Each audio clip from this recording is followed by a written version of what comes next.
5. Yeah, people are asking why the show hasn't started yet. I'm broadcasting. It says streaming to Twitch 4-player podcast. I'm on the Twitch page, and I'm on our page. Oh! It should be live. Is it that? We're live now. Is it that behind? Is the show starting on your end, and now it's like... Is it starting, or is it just coming in now? It's just coming in now. It's just coming in now? Yeah. It missed the whole intro. Did not come through. No. Yeah. What? Should we do it again? Fuck it. Fuck it. We'll do it live. Hold on. Wait. Can we do this again? Yeah, sure. Why not? Here we go. Oh, wait, I got to turn it up. See, now I'm all fucked up.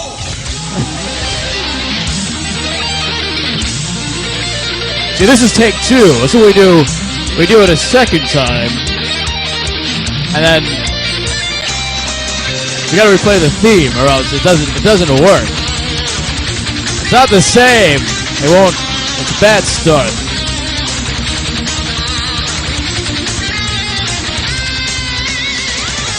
But then I lower it when it goes back into the verse part. I do that on purpose, and I go, "Hey everybody, how you doing?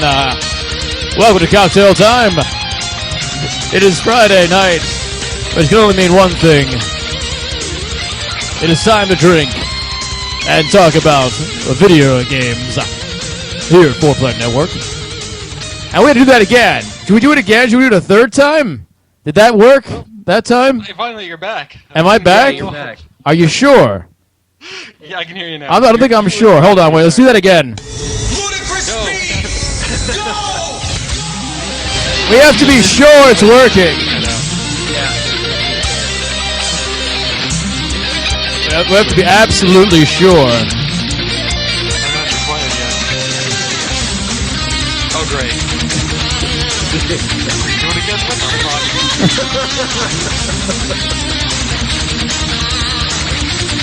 We got to be sure it's working.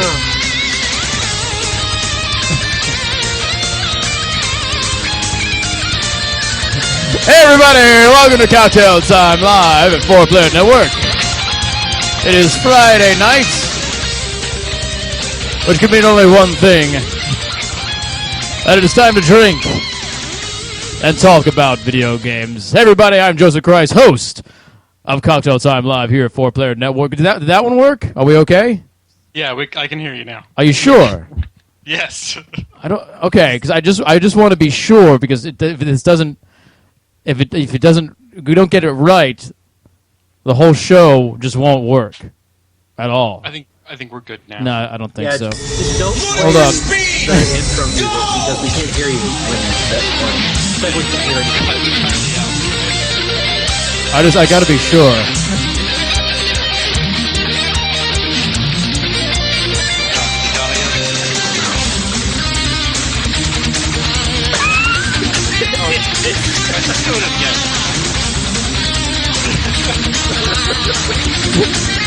No, I'm joking. Okay, we're God damn it. we're good. I think we're good. Son of a bitch. You gotta. The thing is, when you have technical difficulties, you have to roll with them, and sometimes that roll becomes a great ballet that you can work with. It becomes an avalanche of just technical difficulties. Basically. One after another. Yeah, basically. How you guys doing? Good. All doing good. How you doing, Chris? Chris, are you feeling less stressed? Yeah. I mean, Good. we've gotten all the staff Game of the Year videos out of the way. Right. Now we've only got 2 left. So Who's left? well, it's the podcast Game of the Year video. Oh, that we right. upload. Right. And then we have the community video. What's the community video? I'm not sure if I have time for last month we held a survey Right. for the community to choose their top 10 list, Right. and then we're turning that into a video. So each one of us takes a game, Right. and we talk about it for a couple minutes. We talk about a game the community chose. Yes. What if can we pick a game that we despise? And then berate Well, the you better community hurry up member. and look at the list and choose one, man, because you don't have your name down for anything. I don't know if I'm going to have time for this sort of thing. That's the thing. Maybe I'll take a look at the list. I'll see if there's one I can just do. Just bam, just shoot it out. Shoot it out like a Mexican diarrhea. There's 4 left you can choose from. So what? Give me the names. Just what are the names? No, that would spoil it for the audience. What? No. What? They don't care. Yes, they do. You think they care? They might. I'm going to make them care. Make them care. You are going to care about this thing we do. You're going fucking to care about choke the fucking life out of you. That's right. You won't like Chris when he's angry. He turns green. I get really and passive aggressive. Do you get really? You should move to Seattle then. You'd be perfect here. Well, no, I'm in the perfect environment right now, Austin. Well, Austin is kind of like a little Seattle from what I hear. It is. Maybe it's the hipster thing that's all passive aggressive. I don't know. All right, let's start it off with our toast of the week. I'm gonna go first, actually. So tonight, I am drinking. I have just a shot of vodka to begin Whenever with. you play music, you cut out. We can't hear anything you're saying. Really? Yeah. You can't hear me when I play music? Usually it's okay. Well, it's not working tonight. That's really strange. Usually I can play music and you guys can hear me no problem. Yeah, for some reason it just comes through and all the music just does is it's silence. Really? That's weird. I wonder if it's interacting. Can you hear me now? Now it's okay, right? Yeah, that's fine. I have to keep it really low. I think it's interacting strangely with Skype. So we'll have to figure that out. Anyway, I have my shot of vodka here. And then I have a few Rasputins tonight. My good friend, old Rasputin. So what am I toasting tonight? I am doing a toast of good luck tonight. A toast of good luck. You know when you have a friend who's going to have surgery, or they're going to be taking on some hardship, and you toast them to wish them luck and send them on their journey. Well, tonight I'm toasting Nintendo. Nintendo is having some problems. Nintendo has let's open this up here with my wonderful famed black cock beer opener. Isn't it beautiful? From Liz over there in chat, who might be in chat right now. But they gave out some news to the investors. They had told their investors they would be selling 9 million Wii U's this year, and the final number was 2.8 million. 2.8 million. It's very low.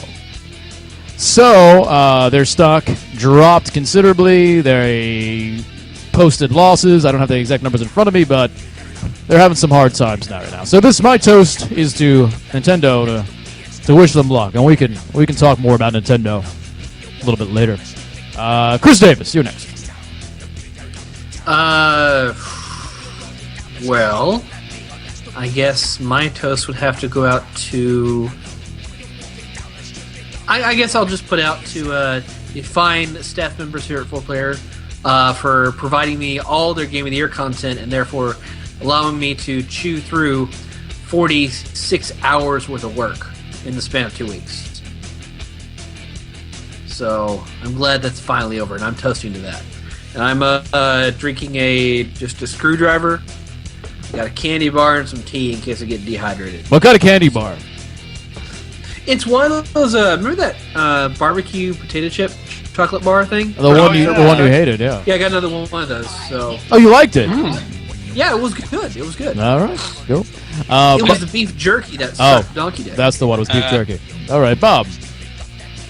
My toast goes to Double Fine for finally launching their game. Mm-hmm. The one the Double Fine Adventure or Broken Age that went to backers yesterday. No, the day before. One of those this week. They finally shipped out the pre-launch version of the Double Fine Adventure, which was kind of the big. I guess the noteworthy Kickstarter that got everybody's eyes on that as a crowdsourcing service. So that is the game that actually put that all together. Okay. Yeah, that's the game. That's the game that I first even heard of Kickstarter with. Right. And that was the first one I backed. The point and click adventure game. Yeah. And I am drinking. I've got a shot of vodka, and I've got Sapporo. Excellent. Excellent. Also got a can of Foster's in the fridge. I haven't had a Foster's before. I heard it's not that good. But I hear that Foster's is Australian for beer. And Australians hate it, apparently. That's what they say. I thought it was Australian for piss. Yeah. What they say. Well, it's like if you say Budweiser is American for beer. Right. Ah. Yeah, we're all like, oh god. Yeah.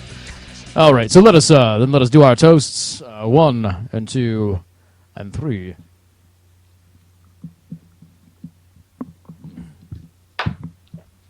Ooh, I put some vodka in here. Did you? Did you now? Yes, I did. Good. Good. Good. Oh, all right. Man, thank God it's a 3-day weekend. Is it? Oh, you lucky fuck. I don't have a 3-day weekend. I don't have a 3-day weekend. It's been well documented that Bob and I work for companies that don't like black people. No. So we don't get black people days off, unfortunately. You know what? When I start working for Next Gen Pants, I'm going to take those holidays off. Not anyone else who works at the studio, just Bob. No, just me. I'm going to be the only full-time employee. Yes. But I'll have to wait a year in order to take that off. That's right, you get your benefits. Yeah. Yeah, exactly. Oh, man. I need to save up that vacation time. Quality beats us. Jeff is in the in the chat. Jeff's in chat. Excellent. God, so it's been a weird week. I kind of been paying attention to game news a little bit. Not a ton. I played some things this week. I played one thing this week that I thought was pretty good. And Bob, remember we talked about Eldritch, either the last show or the show before that. One of these, I think it was like 2 weeks ago, 3 weeks ago. It was 2 weeks ago. I think it was 2 weeks ago. And I finally downloaded it. I played it.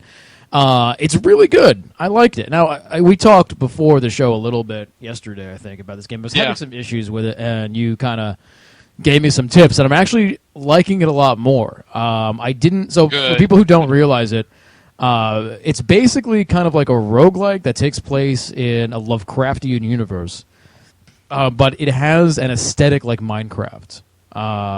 It's all kind of voxel-based, voxel blocks and stuff like that. And you play this person who is in this library reaching about the ancient beasts and that kind of thing, and you go into these books, and these books takes you into these worlds. And each world has 4 levels. And as you go through these levels, you pick up things called artifacts, and you can use those to buy items.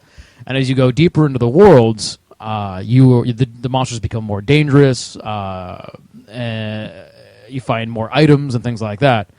Once you get through all 4 levels, you open up the next book, which is like the next world. And it's cool.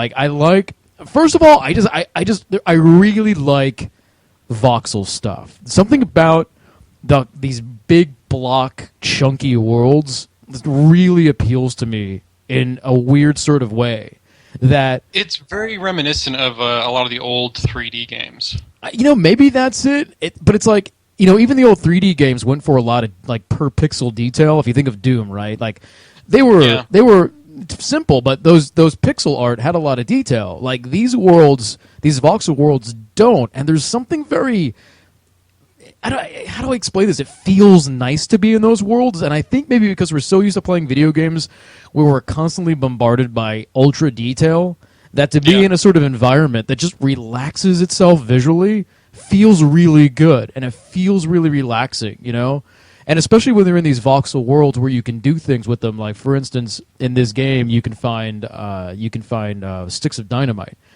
And you can either hit them and they'll blow up where they are, or you can throw them and they'll blow up, and you can blow up walls.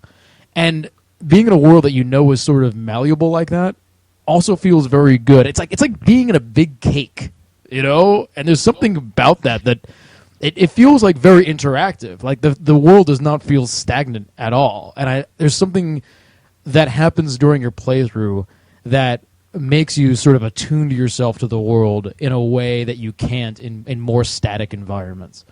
And then you combine that with the voxels and that kind of look, and there's just something very welcoming about it, Excuse me. Even though it's so simplistic, And the cool thing about Eldritch, it just shows you that like graphics don't like really matter. It's all about no, not at all. It's all about the gameplay because the graphics in these games, these monsters look like the models for these monsters look like they were put together in maybe 15 minutes by someone who had just picked up Maya. But they're also stylized. Oh yeah, they're totally stylized. They look, everything in this game, even the monsters, they look like plush animals, like stuffed animals. They totally could be, yeah. Yeah, but I like that. But I mean, but even beyond that, I mean, they're still kind of scary, and they're scary because of things like the audio work in this game is really good. Like it's surround audio, and it's done really well, and it's echoed enough. You get this really great sense of space. The voices of the characters and the monsters is really cool. It's just like it's like there's these fish guys. And they're sort of like, when they're walking around, they're just like, and then when they see you, they go, oh, and it's just so cool. Yeah. And like have you run into the liches yet? What do the liches look like? The liches are the mummies. They're really tall and kind of thin. Are they the ones you can't kill? That you can't kill them. You're right. You can only stun them, and then you have to run away. Yeah, you can kill them, but they revive several seconds later. Right. And they make a kind of rasping noise as they're just moving around, and when they see you, they kind of hiss. Yeah. It's really off-putting. Right. Yeah, I know. And you know what? So what else is really off-putting is these stone creatures that act like they act like the angels, the weeping angels. I don't know the ones where when you turn around they attack you, but when you look at them they stop. And they're like those are like Doctor Who weeping angels or something like that. Yeah, they're like the Endermen. Or like the Endermen the boos from Mario. Yeah, or the Endermen in Minecraft, really. But right. they're really cool, and they're very unsettling, and just the whole game is put together so well. So anyway, when you go through these levels, if you die, you lose everything you picked up. You lose all your artifacts, which is sort of like your money. You lose all your items, all that kind of stuff. And when I first started playing it, I didn't realize that I could actually go back to the library by going backwards. I just thought I had to charge through these 4 levels, and I was kind of complaining. I was like, well, this kind of sucks because, I never have that sense of, well, I have what I have. Should I go deeper, or should I go back and use a bank or something like that?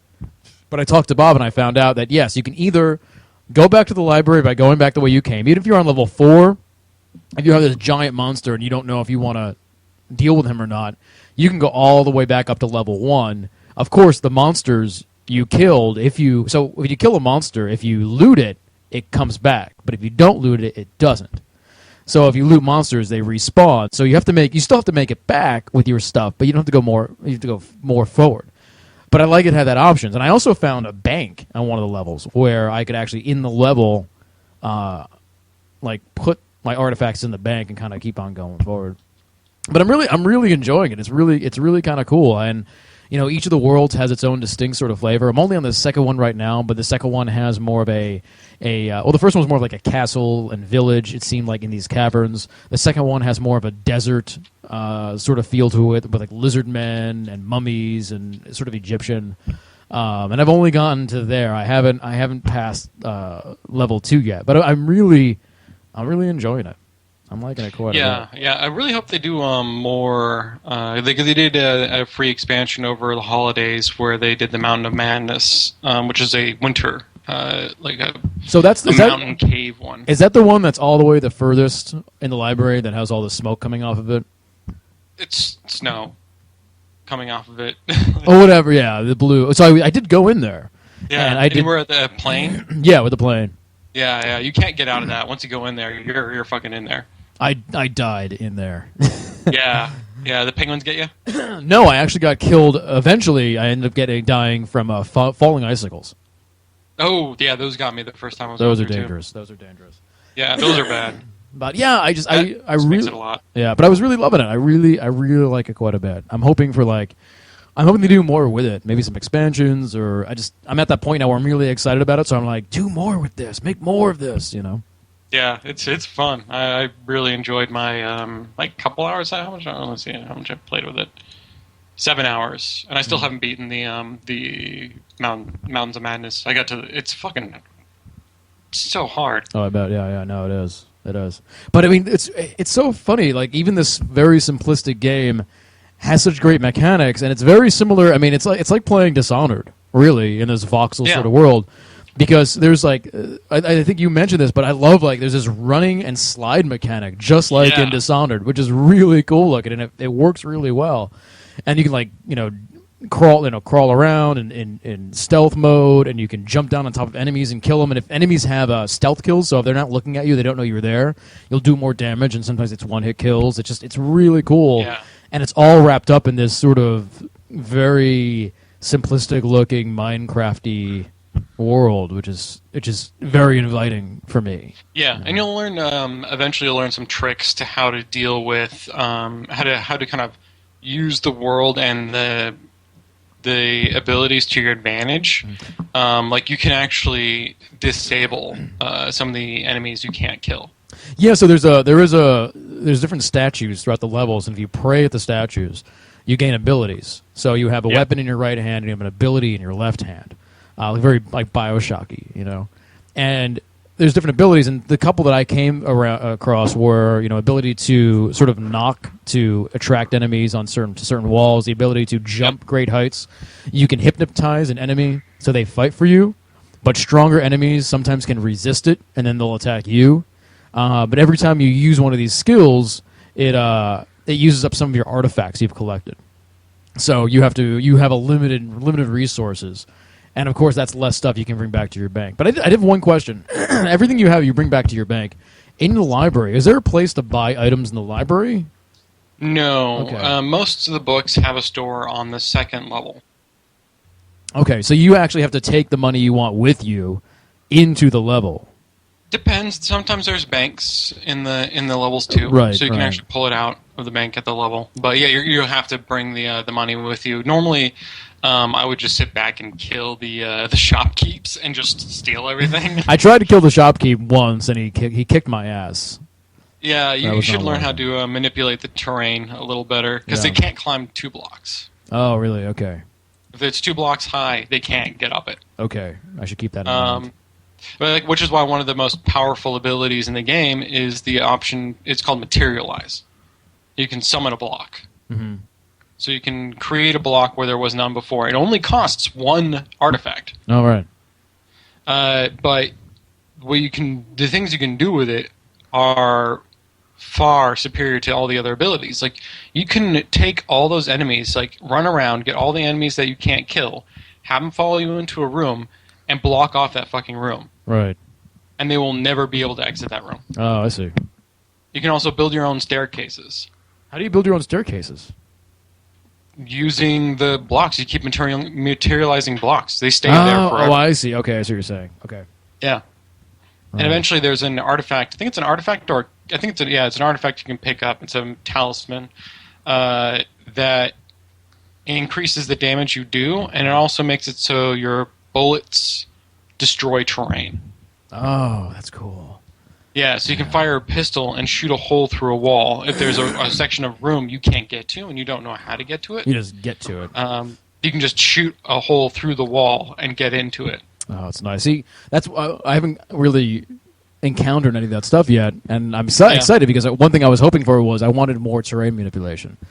Oh yeah, no, that's what I use. I use the Materialize and I use that artifact because the combo between those two, you get all the terrain manipulation you ever want. Yeah, and that's one of the strong points of this game. Right. Excuse me. It's a lot of fun. Yeah, no, I'm liking it. And so everybody interested, it's Eldritch is the website. I'm not sure if Eldritch is the game or not, but it's $15. $15. It's on Steam. And is it on Steam? $15? Yeah, no, I got it on Steam. Ah, motherfucker. I hate it when I buy things and I don't know they're on Steam and I get them somewhere else. I bought it off the website. Well, no, that's better because you know what you did. You supported the developer a lot more by buying it directly off their website. Oh, that's true. They don't Steam doesn't get their cut. Yeah, they don't get as much of a cut. Yeah. All right, I don't feel bad about it anymore. Yeah. Feel good for it. It's Eldritch Game, one word for the website. Eldritch Game, yeah. People should definitely check it out. It's quite good, quite good. It's fucking awesome. Yeah, and that's kind of all I played. I was actually almost going to look into one of the other games you were talking about, and I forgot the name of it. It was the one. It was sort of an isometric 8-bit one that you were playing with friends when you were in Colorado. Oh, Hammerwatch. Is that Hammerwatch? It was Hammerwatch. Hammer Time. Hammer Time. Hammer Time the game. Hammer Time. Yeah. No, I was going to play that fun. too. That's a fun cooperative game. I couldn't find it. I mean, not that I couldn't find it. I couldn't remember the name. Right. Yeah. So anyway, that's kind of what. That's all I played this week. Because then I've been working and working on other things and whatnot. Besides, I played Don't Starve. I played some Don't Starve this week, but we've talked Don't Starve to death. So. I still haven't. I mentioned last time that I played it at the convention, but I still have not picked it up. I really should. You should. Been meaning to. You don't have a PS3 and PSN account? I have a PS3. I don't have PS Plus though. Oh, okay. Yeah, because it is free on PS Plus. Yeah. Yep. Along with BioShock Infinite. Already on that. Right. DMC. I don't care about that. Yeah, I don't care about that either. You should play it. It's good. No. No. He's like, nah, it's all right. No. No? Nah. I thought it was really good. It just barely skipped out on my top 10 list. Did it really? You know what? I was surprised. It didn't make it to Nick's, did it? It did. It was it like did? his... actually, I don't remember which number, but it was on there, definitely. Oh, okay. Okay. I'm sure. No. I texted about this. You know whose top 10 I really, really enjoyed? I really enjoyed Brad's. Yeah. Brad's was really good. I'll say right now, that was like Brad at his best, I think. Funny and informative and good choices. If you guys still have to check out Brad's top 10, I highly recommend it. Quite good. All right. So what have you guys been playing? Either one of you. Either one. I played a couple things. I don't know, Chris. Do you wanna start off? I've been mostly working on the Game of the Year stuff this week, so all I've really played is Payday 2, and I started a new game of Civ 5. And this time around, I'm actually playing as the Germans, and so I spawn in on a continent, and within 10 turns, I've found Napoleon, and so I knew it was my destiny to take Paris. So that was my first goal throughout the game. I just wiped out all of France. Right. That's kind of Hitler's first, his goals too. It just felt natural, Right. And then my conquest is Chris is a slowly Nazi, spread throughout confirmed. all the. It just felt natural to kill the Jews. It felt natural. Well, I was more going towards the French, but they're Genocide just fits like a good pair of pants. I was trying to get Amsterdam, but they were on the other fucking side of the world, so I couldn't get to them first. You don't want to fight on two fronts. They're Amsterdam. They're fucking naval commerce. They can't take the German scourge that will spread throughout the land. It's true. God, I'm like joking tonight. I'm sorry. You see, the best part of the Germans in Civ 5 is that they start with this ability to where if they defeat a barbarian within their enclave, right, there's a 2/3 chance they'll actually join your cause. Mm-hmm. No matter what type of unit they are, they'll join your cause. Right. So you can build up an army just like that. Mm-hmm. Oh, interesting. Oh man, there's a lot of vodka in this. There's a Remember to stir. Remember to stir. There's a Game of Thrones Civ 5 mod that I think Brad was playing on the feed. Yeah, it's a part of Steam Workshop. Yeah. I own Civ 5, and I'm pretty sure there's maybe about 50 to 60 hours of it logged. I've played none of it. Oh. Tara's currently Tara. playing it right now behind me. Is she? I have put in 189 hours. Jesus. We should do a segment, Bob, called "What's Tara Playing?" Yeah, I mean, she's always playing something. Yeah, she's always playing something back there. She's like, remember when Tom Green, the Tom Green show, and he always had the guy in the background drinking the cup of coffee. Yeah. It's like Tara's like that guy for you, except she's Yeah, playing she video is. games. And then she can come on and talk about what game she's playing for a minute, and then she can go back and play. I think that'd be awesome. Who are you currently conquering, Tara? I'm not conquering yet. I'm spreading my fingers out, and then they will be mine. Who is she playing? That's your diplomatic approach. Who is she playing as? The Egyptians. Egyptians. That's an interesting choice. My favorite are the Mongolians, though. Mongolians are good. Tell you what, the Shoshone are really good. Because not only are they combat-oriented, they start with this ability to where if wherever they settle a new city, it automatically adds additional land around it that stretches towards like unique benefits like resources and stuff. Whoa. So you can actually get a lot of land in a short amount of time as a Shoshone. Wow. Yeah, maybe eventually I'll play it. But my fear is that if I do get into it, I'll really get into it. It doesn't let go, man. No, it doesn't. I can't do that with my. I'm balanced. I'm trying to run a company. Right. I'm sure the rest of my teammates would feel the hammer fall. Or I guess the that I'll disappear and I'll have track marks on my arms. As soon as the builds dry up, we're like, Bob? Yeah. We haven't had a new build in like a month. What are you did doing? you get that new acid in? Yeah, I'm working on it. I'm working on it. I personally never guys, really. I gotta go. I personally never really got into Civilization, and I don't know. I mean, we've talked about this before, of course, but Alpha Centauri was my big thing. Yeah, and I'm hoping they don't ever put out a new Alpha Centauri. But for some reason, Civ just. I know, probably. For some reason, Civ just never. I never grabbed on him. And I've tried Civ 5. I have it. I bought it from Steam, and I don't know. For some reason, it just didn't. I don't know. I'd have to go back and play it and write down why it doesn't grab me. I think it's too. I think it doesn't make sense, and that's what fucks me up. You know what I mean? It doesn't make sense. It doesn't make sense. Like, why is Amsterdam on the other side of the world from fucking France? That's something to ask. I think why is Venice a landlocked city-state? Why can you be in like let's say Germany and you have tanks and planes, but like France and Paris and they still have like spears and stuff, and you attack them?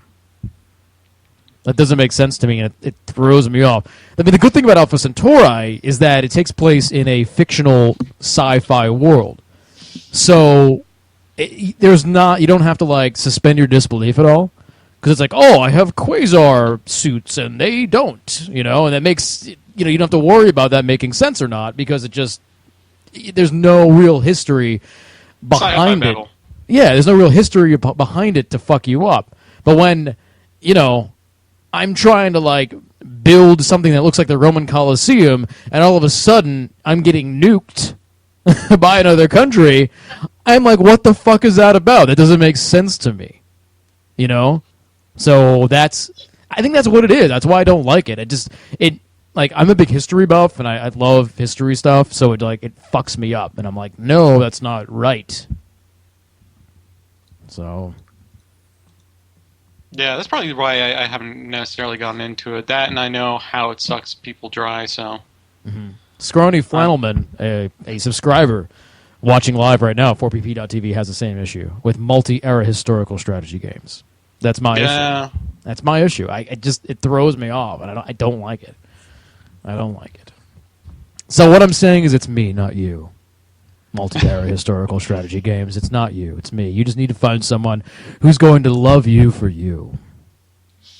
That's what you need. I'll do Never it. change. Never change. You just be as you want to be. And someday someone will love you for it. But not me. So get the fuck out of my bed. Anyway. So that's it. Chris Davis.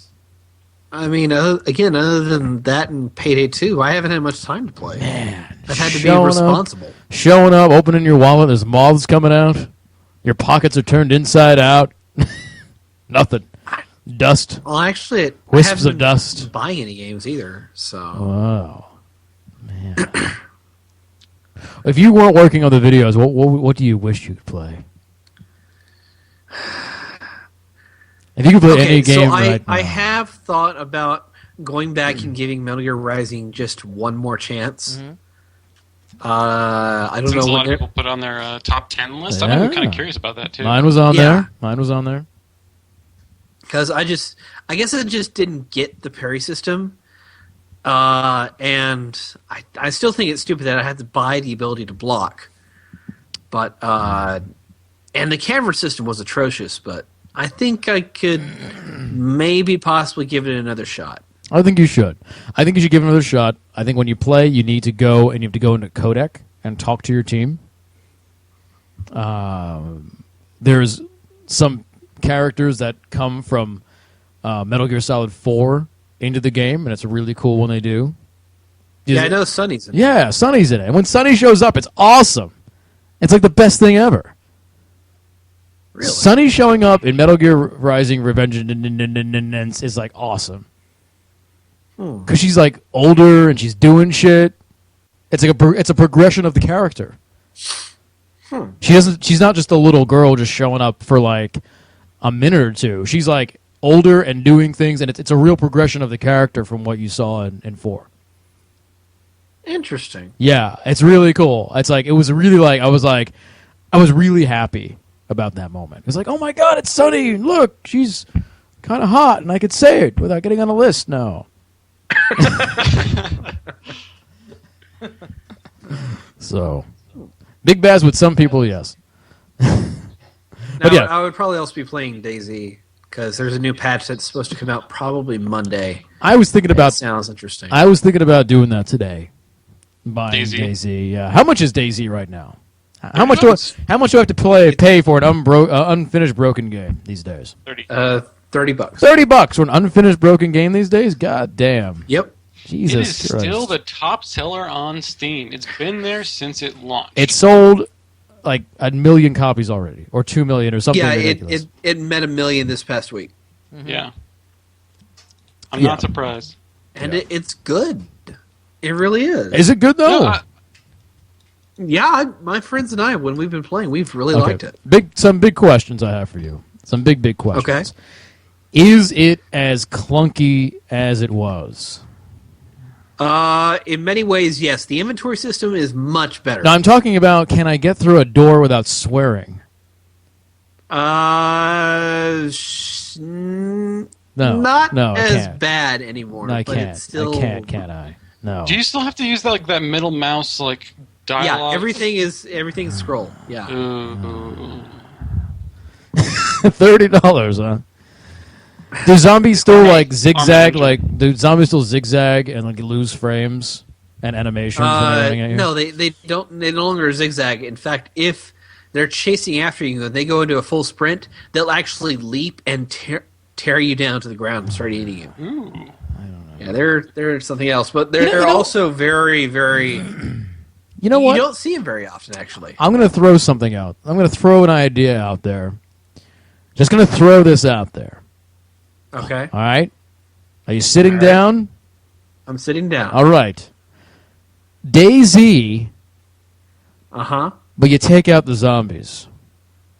That's pretty much what we're playing right now. You don't need the zombies. Isn't that basically Rust? I guess, yeah. That's basically Rust, yeah. Is it? Okay. Well, no. Rust is made by Gary... Oldman? Gary Oldman. The actor? Jeff The- Goldblum? Gary Sinise. Gary Sinise? It's the guy Sinise. behind Gary's Mod. Oh. Yeah, Wait, Gary? That Gary. that Gary, yeah. Huh. All right. This is basically his version of DayZ with a bastardization of Minecraft in there. Yep, you're Right, right. It's by right. Face Punch Studios, Right. Gary's Mod. I do want to play. Yeah. Want to play Rust. I am interested in Rust. So my thing about DayZ, and the more I think about it, it seems like you have already all of these environmental hazards, like natural environmental hazards, such as cold, such as hunger, the need to gain and keep resources. You know, it seems like these zombies aren't really even necessary. You think about a game like Don't Starve, right? And Don't Starve doesn't. Yeah. I mean, it has some enemies and stuff, but for the most part, the enemies are like, at least as far as I've gotten, they're not your main. The enemies are not your enemy. The enemy is time and the elements. And I think a game and other players. Not in Don't Starve. Oh, sorry. But I mean, you're right though. You're right. You're taking this to its logical conclusion. A game where those are your enemies: time, the need to gather resources that diminish even if you don't use them, like food that rots, and the need to get more. The need to herd together as groups to survive, but then other groups then want to take what you have. That seems like enough of a game. I mean, just give people a sandbox, then allow human social interaction to take over. That's cool. And I think, like, you don't need enemies that have 3D models that attack you. I think you need more of that. And if Rust is what that is, then that sounds pretty awesome. And that's kind of what I want to get into. I guess there are zombies in Rust, but my plan is eventually I'm either going to get DayZ or I'm going to get Rust, and I'm going to start a religion. In the game. You should. I'll tell you what. A huge coalition of followers. We're going to be going around. We're going to be feeding the weak. We're going to be getting more and more people into this big group. There will be strict punishments. It will start a colony. Well, you know what I'm going to do? When you start your religion in Rust, I'm going to go in and I'm going to start my religion. That is anti-your religion. That would be amazing. And I'm going to start building settlements on land you've taken and start encroaching on your territory. This sounds a lot like Civ 5 right now. We should that would be great if you had people who actually even just people who got into the game stumbled upon this conflict. They'd feel almost compelled to join us. Exactly, because they see something so big going on in the world. They don't want to be part of it because that's what people do. They herd together to whatever side they want. Yeah, totally. That would be awesome. That could be. And if you see people who are just starting and you're like, oh, come here, I'll help you, I'll clothe you, I'll feed you, and you get them on their feet, you teach them a little bit about the game, and then they feel indebted to you, and they'll want to help the group and the community as a whole. I would send out missionaries to look for new players. Exactly. Yeah. Exactly. Yeah, missionaries from my cult. What? Missionaries from my cult. In my first dozen hours of DayZ, I ran into, or a gentleman found me who was asking me, and this scared me enough to just log out, a guy who wanted to spend a few minutes with me talking about the cult of the Whispering Orange. Oh, there you go. There you go. Yeah. You know what I'm going to do? I'll start. It'll be a sex cult, and then we'll sext to each other and cyber. You'll big all stand tents. there naked with your flaccid dicks. Big tents where everyone will be cybering with each other. Men with women, women with men, men with men, women with women. It doesn't matter. And I'll be on my throne, just watching the chat log, going, "Yes, perform for me, perform for me." Masturbating slowly. Yes, I am your king. Give me a show. Yes. Be beautiful. Our sexting tents. To the sexting tent. Pour the sacrifice. Pour the Four Loco over my naked body. Yes, now lick it off. Oh man, I think it's good. You gotta do it. Turn into a problem. I know Jeff's playing Rust and he likes it so far. We were joking. I don't know if this is true, but in Rust there's nudity. I think it's on. Right. They decided to censor it on by default now because they're having problems with people taking screenshots and posting it to the Steam group, or with like dudes' dicks hanging out. Right. He made the joke that because your character, I guess you can generate your character and maybe randomly. I don't really know if it's random or not, but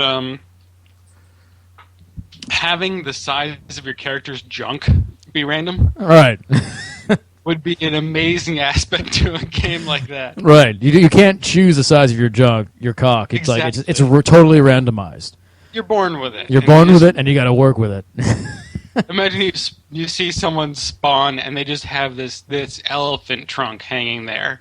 Imagine, the sensor bar Oh goes my God. down beyond their knees. imagine if you can craft penis pumps that people can purchase for a lot of money to make their dick their In-app purchases. They're Oh, in-app there you purchases, go. and you can craft, just crafting, and you can craft a penis pump in Rust, and then sell to people for like 10,000 gold or whatever, and they can make their dick bigger. People would buy that shit. This is okay. I need to. Are you I taking? need to get to Are you this. taking notes, Bob? Yes. At least for like something in the future. This should be like DLC for Tetropolis. Yes. Grow your blocks. grow your blocks. Actually, we probably should because there are the in the world of Tetropolis there are misshapen blocks, Right. blocks that don't really fit into society. We should have an advertisement for like block enhancement. Oh my god, that's so Show, good. Like a really Natural block. I really Yeah. no. It's a line piece, but with extra blocks on either side. It's like an extra long line piece. that would be amazing. Oh, I'll have to make up some prototypes for those. I don't care. I don't know if they can fit in the level we're making now for the demo one, but No, I don't think eventually we can find some place to put them. That would be amazing. That would be amazing. We can do it in the cityscape. Do it as a billboard. Yeah, or like block plastic surgery Yeah. to make them better. Oh, Because sick. you get into you bust into a waiting room and there's a bunch of blocks there with bandages wrapped around them. Right. One of them's like super long. We could do a hospital level and have that sort of thing. yeah, That'd be cool. that would be really cool. Hospital level would be kind of neat graphically wise. We can use lots of glass and whites and make it very bright. Yeah. Like to sort of counteract some of the more grungy, darker areas, just have this really bright hospital level Yeah, thing. totally. It'd be kind of cool. Now we're having a dev meeting right here on the show. Exactly. I want to play Rust too. How much is Rust? I was just looking at it. I think it's $30 or as 20. well. It might actually be 20. Let me look at my. Jeff was saying he would cast some Rust after cocktail time tonight. Yeah, he's gonna cast it. Yeah, it's $20. $20. Yeah. Okay, maybe I'll pick that up eventually. Yeah, I'm trying to. I'm gonna probably put out a poll in the next week, just asking the community whether they want to do like a Rust community night, a DayZ, something like that. I don't know. Yeah, the big problem with Rust is that it's one of those games where when you log out, your character doesn't disappear.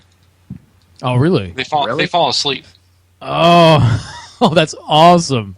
So That there's is terrible. there's pretty much there's a lot of people that go around That's killing. sneaking into people's homes and robbing and murdering the people who are logged out. I need this game. I need this. That's why you game. need to have a cult. You need to have a cult where you can have people who can rest and be safe and be feel safe in the fortress. Yes. Yeah.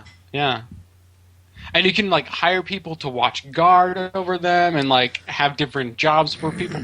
It could be a really interesting social experiment. No, totally. And hey, Oh, as long as you don't hurt or kill them, you can do what you want with your body that are laying around. I'm just saying. What is that from? Is that from a movie? That's No. just from Chris's mind. Oh, wow. That was the vodka. Sometimes you're not sure. No. MGS2 Master is saying he needs my medical advice. He chugged 2 Four Locos in 5 minutes. Is he going to die? Oh What God! he's saying. So MG2 Master, no, you're not going to die. You'll Maybe be sick. you'll be sick. Just gonna have a bad time. You'll be drunk. So the thing is, everyone has to remember is that Four Loko changed their recipe They did. since there was those issues. So it's really not as hardcore as it used to be. I think at this moment the flavor of Four Loko is probably worse than anything it would do to you. So It depends Quote, on the size unquote, of the flavor. Four Loko too. I mean, there's smaller cans and there's bigger cans. I'm assuming he's got the regular cans. there's smaller The cans. I've only 16. seen 40s of Four Loko, like the big or the I've tall seen, boys. Tall boys. I've seen 12-ounce cans. Okay. You're talking about the 16, 18-ounce cans, right? What? Yeah, the tall like the ones that Twisted Tea come in. Yeah, tall boys. Well, this is a 22, so probably 22s. Oh, okay. Right. God, I mean, that would be like 44 ounces of Four Loko. You're just gonna be full. Like your stomach must be distended like a pregnant woman. Except you're gonna I give. usually get hungover after one Four Loko. 2 Four Lokos. Fuck me. Yeah, they don't make so. The reason you get hungover so much from that shit is not necessarily because it's so strong. It's just because it's so bad. It's just so it's brewed and put together so poorly.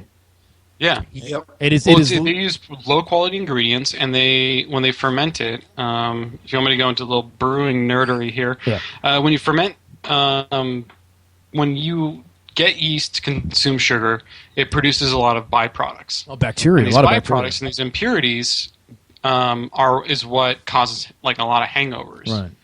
And on top of dehydration and the alcohol, I mean, it compounds with it. Right. And when you do it hot and fast, so you can increase the temperature above the range that the yeast normally works at to get it to chew through the sugar faster. Mm-hmm. It'll do it a lot faster, but it'll also just throw off a bunch of extra byproducts, and it won't go back. Normally, like what we do with beer making and wine making, is you let it condition. You let it sit there, and the yeast will go back through and clean up everything else. Right.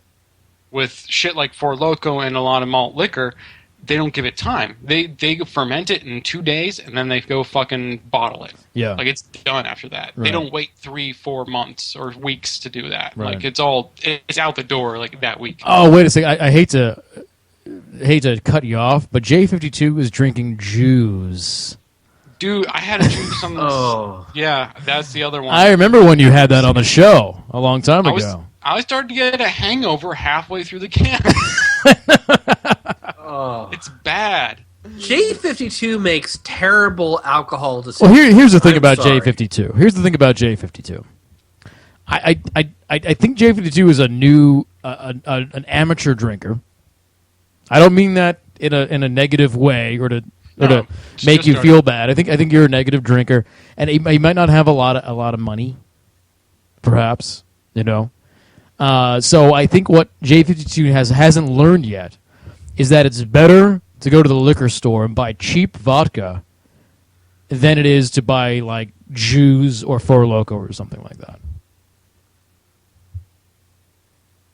Because first of all, you have to drink less of it, so it's less toxicity you're putting in your body. If you have anything that's really overly sweet, they're covering something. They're covering something up. So my professional opinion, my professional recommendation, the J52 is to move on to hard alcohol, move on to booze, Yes. and you'll be better off for it. Stay away from that gas station corner store bullshit. And I know it's easy because I fall into that. I'm like, I'm walking home. Oh, here's the corner store. Maybe I'll just get a twisted tea or something like that. I can walk across the street. What's that? I can walk. I can walk me maybe too. 2 minutes. Yeah, me 1 too. minute and be one. Right, but I never feel good about that. No. It's better just to take a little bit of extra time and get something. And actually, you know what? It's going to be cheaper to get the booze because you get a cheaper bottle, and you're going to be, if you don't drink that much, you're a lightweight. It's going to take you a long time to finish through that. Whereas if you drink like twisted teas and you have a high constitution, you can go through $12 no problem, really easily. So that was my professional opinion of J52 hard liquor. All right, it's 9 o'clock. Let us take our quick break, and when we come back, we'll have to talk about what Bob's been playing. I think he's been playing something. Wait, did we talk about that already? Maybe we did. All right, and then we'll talk about Nintendo. We'll be back, right, guys.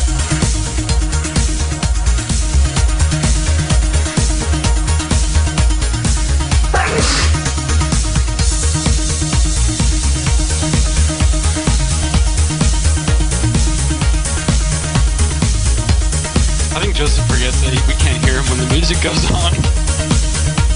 Alright, I'm gonna go take a break. Here.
vodka.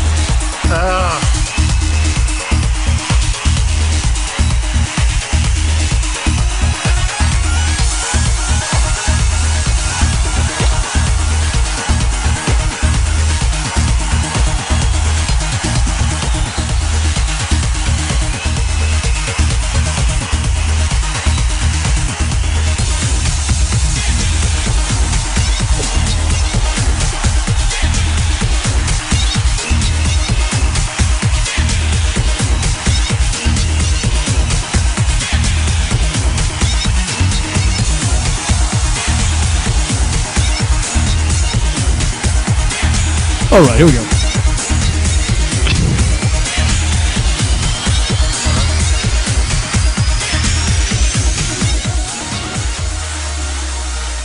Hey, everybody, we are back.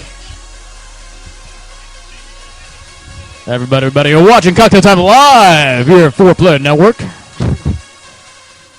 Maybe Chris and Bob can hear me.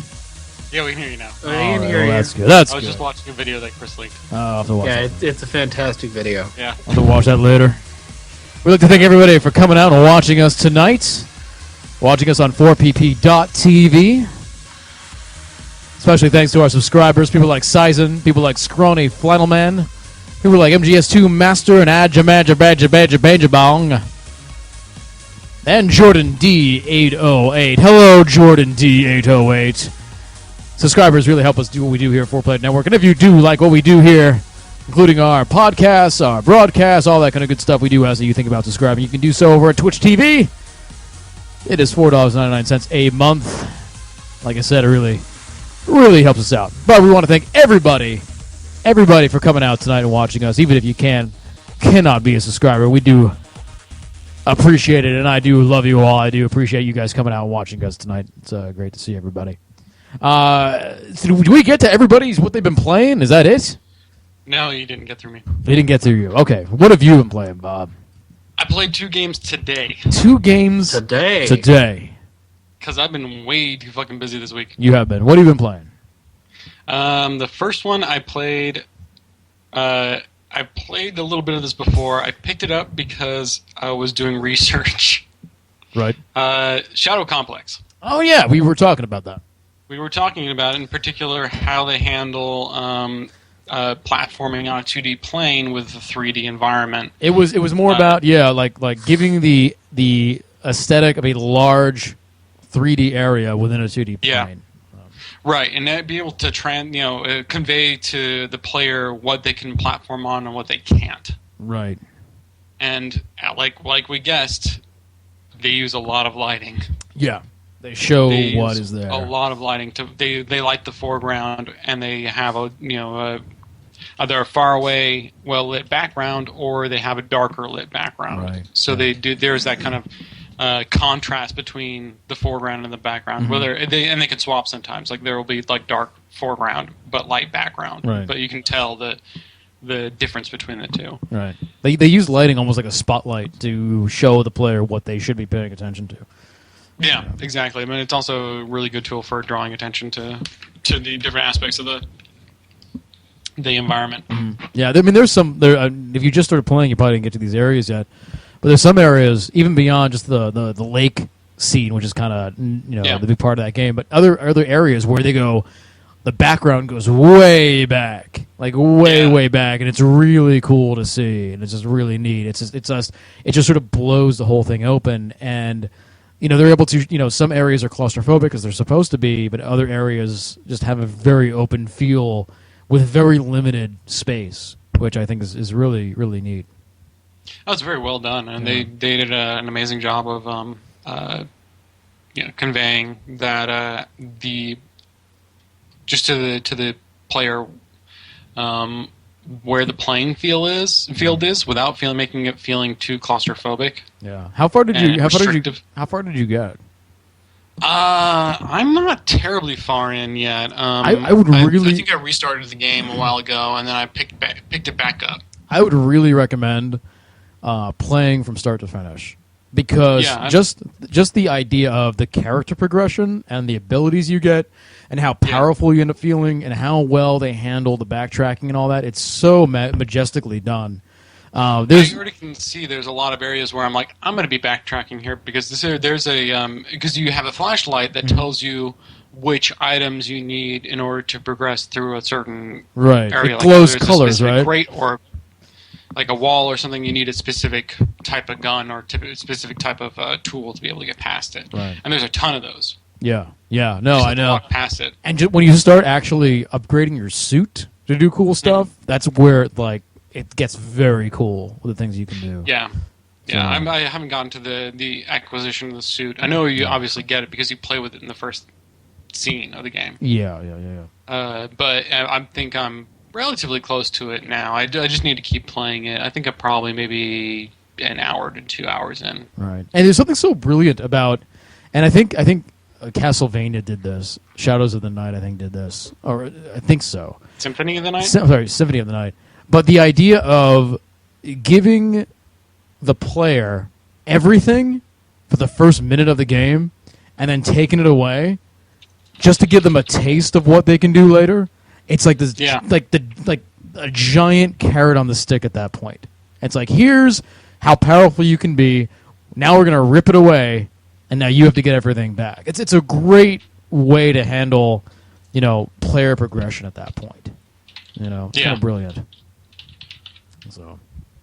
Yeah, and I'm looking forward to playing a little bit more of it, just because they do a lot of Metroidvania type things, right? 100%. It's a Metroidvania game. I mean, and another one that I picked up during the Steam sales, but I haven't played yet, is Guacamelee.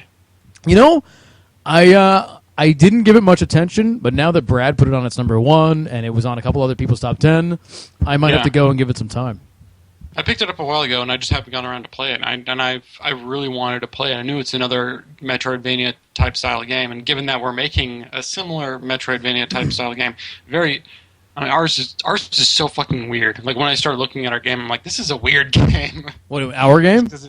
Yeah, it's weird. It is a weird game. It's really weird.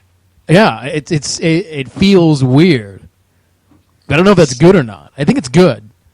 I think it's good. It's unique. Yeah, it's fucking weird. It's kind of weird. I'm okay with that. We should push the weird, Yeah, it's very unconventional. Because it's, I was talking about, like, there's all these, those other good Metroidvania games that came out recently. It's like, yeah, but even when you compare ours to theirs, to the other ones, like, they're still so unique. Like, even, like, Shadow Complexes versus Guacamelee, right. Like, the theme and the abilities and, like, the stuff they do is so vastly different. Yeah, it's difficult to compare them. Well, I mean, Guacamelee has, from what I've seen, really cool fighting mechanics where you can just you can do these different like fighting wrestling moves on the fly as you're going through with button presses and stuff, and that kind of thing's very very cool. And it's like if you watch, not watch, but if you read the post-mortem for Guacamelee on Gama Sutra, they actually have. I don't know if you've seen it, but if you look at it, they have the original like prototype videos of the first things they put together to basically show the team about here's what we're kind of thinking of, and just like here's some of the fighting stuff, and it's really cool to see the progression of that. You should check it out. Like check out the Gama Sutra post-mortem for that game for Guacamelee. I mean, I would look at post-mortems for a lot of games because they're really just fascinating in terms of the development process and stuff. Oh, I think we lost people. Did you guys lose me? I'm here. I'm here. I'm just talking to the graphics designer. Okay. You're working, is what you're doing. Crazy Brit that's up at 5 a.m. Crazy Brit. And I'm petting my pussy, so. And he's petting his pussy. And here I'm giving my soul for cocktail time. I'm done. I'm just telling him he can go to bed. For now. I mean, he's on like a Pacific time zone. Like it's weird. I think there's something weird about Brits being up late, like super late. Yeah. Like George has been up like. Yeah, George. He's like, I'll be at the meeting. It'll be 4 a.m. for me. We're like, what? Really? Yeah. Oh yeah, sure. No, it's all right. Cheerio. It's all right. And Jaeger's in fucking Germany, and he stays up until like, well past midnight broadcasts. Jeez. Right. We have dedicated people. Dedicated people. But like I was saying, definitely check out the the post-mortem for Guacamelee. I think I might have looked at it or read it because that sounds incredibly familiar.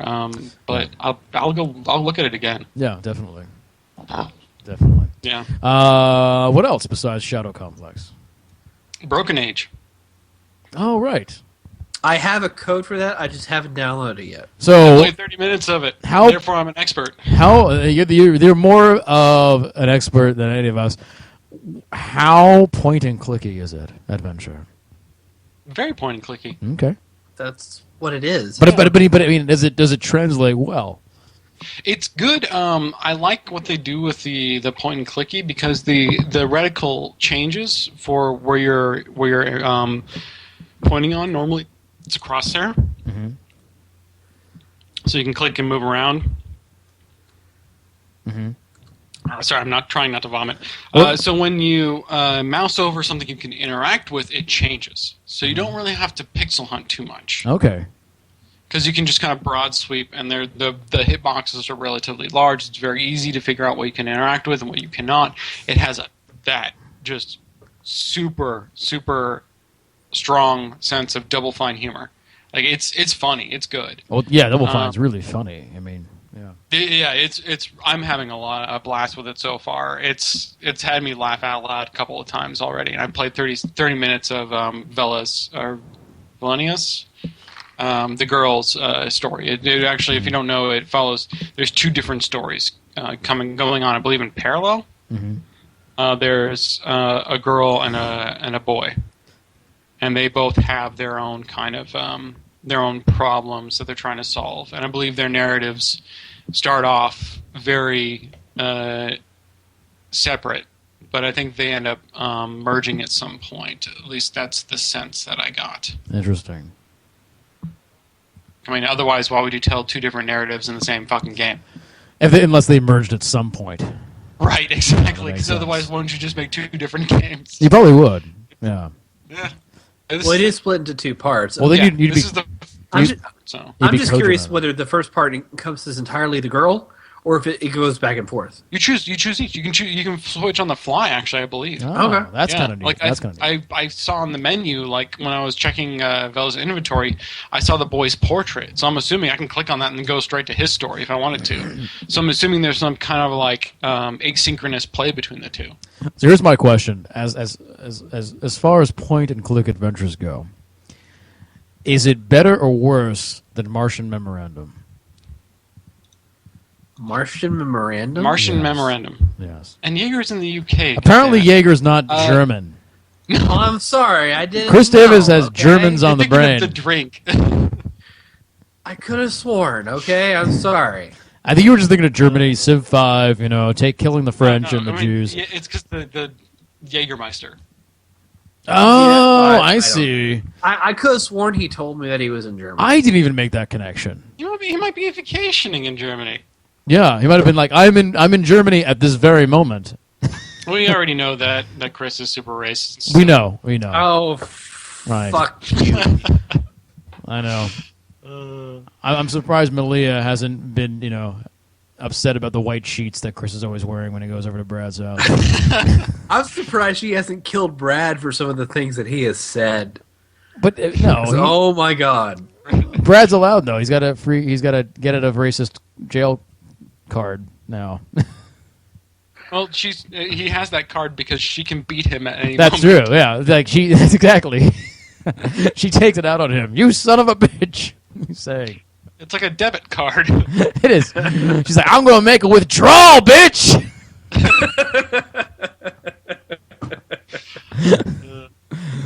Oh man. God. All right, so Broken Age. Broken Age. It's good. Like if you like that kind of Double Fine humor that they have in their fucking Psychonauts, stacking, like any of the games they've done, and you relatively it's not super point and clicky. I mean, obviously that's the only interaction you have, but I feel like there's these this stigma against point and click adventures where there totally the is. solutions Yeah, are so fucking obscure, right. and you have to know how to combine really stupid things together. It's relatively intuitive. It's not. It all makes sense. Like you can see where the narrative is going, and you can tell like, okay, I think I need to do this next. Let me try that, and then you can try these different things and be like, that didn't work. Let me think about it a little bit and go, oh yeah, no, this makes sense. Let me. It's a point and click adventure that makes sense. Yeah, it's not like the. I think there was a heyday back, when the Tex Murphy games were really big, back when LucasArts was in prime form, where people were just like point and click adventures. They're big. It's like mobile games are now. Just make one. Just make it. Point and click adventure. Just make it. I'll tell you. I know they get a bad rap, but. Phantasmagoria 2 is really good. There's a lot of really good point and click adventures from that era, and obviously, like most of the LucasArts ones, like some of my favorites, Monkey Island. Mm-hmm. I always wanted to play Full Throttle. Full Throttle is fucking amazing. You should. It's good. It's really good. Mm-hmm. I remember loving that as a kid, as well as Loom. Loom is another one you don't hear much about, but Loom is fucking phenomenal. I've never heard of Loom. Yeah, that's a great LucasArts game. Okay. As well as The Dig. The Dig is another one that's really good. Another one I haven't played. Yeah, nobody really talks too much about these games now, but these were like when I was growing up. I played these back on DOS. So how many of these games have a Monique Parent in it? Have a what? Have Monique Parent in it? What? What's a Monique Parent? Define yourself. That's the lady in Phantasmagoria 2 with the short blonde hair. Oh, that's her name? Her name's Monique Parent, yes. Monique Parent. I thought you said like a Monique was an adjective for right. a parent. No, Monique Parent. Like, what? Parent is her name. No, none of these are FMV, so Monique Parent is not there. No, that's too bad. Did she do porn? She did a lot of softcore porn. So it's like she did like Skinamax porn. Simulated sex porn. There's a lot of that. Yeah, she did a lot of that. No, I remember growing up on that. Yeah. Mm-mm. She did a lot of that. You can find it pretty easily just online. I tried to book her for an interview, but she never got back to me. She got back to me once, and she's like, yeah, I can do that. And then I tried to schedule it, and she never got back to me. Maybe she actually listened to the show. Oh, God. Could have been a possibility. I wanted to have her on. That's how we lose most of our opportunities. Well, you know what it is? I told her, I said, I want to talk about Phantasmagoria 2. Oh, yeah, no. That's probably what did it. That's... like, she has a lot of movies. But see, all the other movies she's done has been mostly like softcore porn stuff. And I don't care about that, I want to know about the process of making Phantasmagoria 2. As soon as I mentioned Phantasmagoria 2, she stopped responding to me. I'm not surprised. Why would she be embarrassed by that? Well, there was a guy... Why would she be embarrassed by that? There was a scene where the guy, dry-humped, raped her. No. Yeah. No. Phantasmagoria 1. Or no, she was in 1, wasn't she? She was in 2. No, 2. She was in 2. No, there was no... I don't think there was any point where she was, dry-humped. Oh! 2... Wait, it was 2 A Puzzle of Flesh? Oh, yeah. Yes. Now I remember 2. Right. She had the short blonde hair, and she was all spunky and 80s and hot, and it was very cool. And I enjoyed... Yeah. Okay, I see her now. I enjoyed her scenes in Phantasmagoria 2. And she got naked once, but I didn't even care about that, But that was, Anyway, she wouldn't come on the show. I presume she wouldn't come on the show. She's racist. She hates white people. Why does she hate white people so much? Who can blame her? Really. But that would have been awesome. That would have been. I think that would have been a great interview to have Monique Parent on the show. A talk about Phantasmagoria 2. We could have talked about, her softcore Skinamax stuff if she wanted to. I know she sells Vitamix at Costco's around Arizona. I'm not stalking her. I know that because I follow her Twitter and her Facebook, which I added when I was trying to book her for the show. And now, since I follow her on Twitter and Facebook, now I see all of her tweets and stuff. We could talk about Vitamix if she wants to talk about Vitamix. I have no problem talking about Vitamix with Monique Parent. In fact, maybe that would make for an even better interview. Is that how she stays looking so young?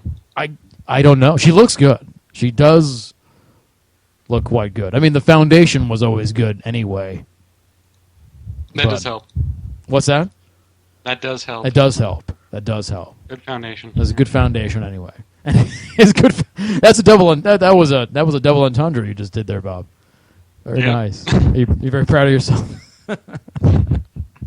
Good foundation does help. Anyway, if I would still have her on if she ever wants to come on the show. Phantasmagoria 2 is always worth talking about. 100%. Into this Foster's. 100%. Slacking here. 100%. Victus, who's in chat right now, makes a good point. Shit Chat Says needs to be more active, I think. What? Shit Chat What? Says. It's a Twitter. Never mind. You guys are so behind. Isn't it like I saw it was relative. It's a Twitter account, I know, but It is not tweeting recently. It is not tweeted recently. I'm on Twitter all the time, and I have not seen it. There's I don't know if it's Shit Chat Says or if it's the one that Skyliner runs. Someone's doing one. There's two. There was two out there. Yeah, there's definitely two out there. Like this week, they posted. Oh, did they? Well, see, once a week is not good enough. No, this was like several times in the past couple days. Oh, okay. All right. Well, that's fine. Yeah, it might be Shit 4PP Chat Says. Oh, maybe. Yeah. All right. I like shit Brad says. It can be good, but you mean the fake Brad account? Yeah. No, it's good. It's got some Every good stuff. now and then, it's just gold. Every once in a while has a good one. Every once in a while has a good one. All right. So, Bob, have you played anything else?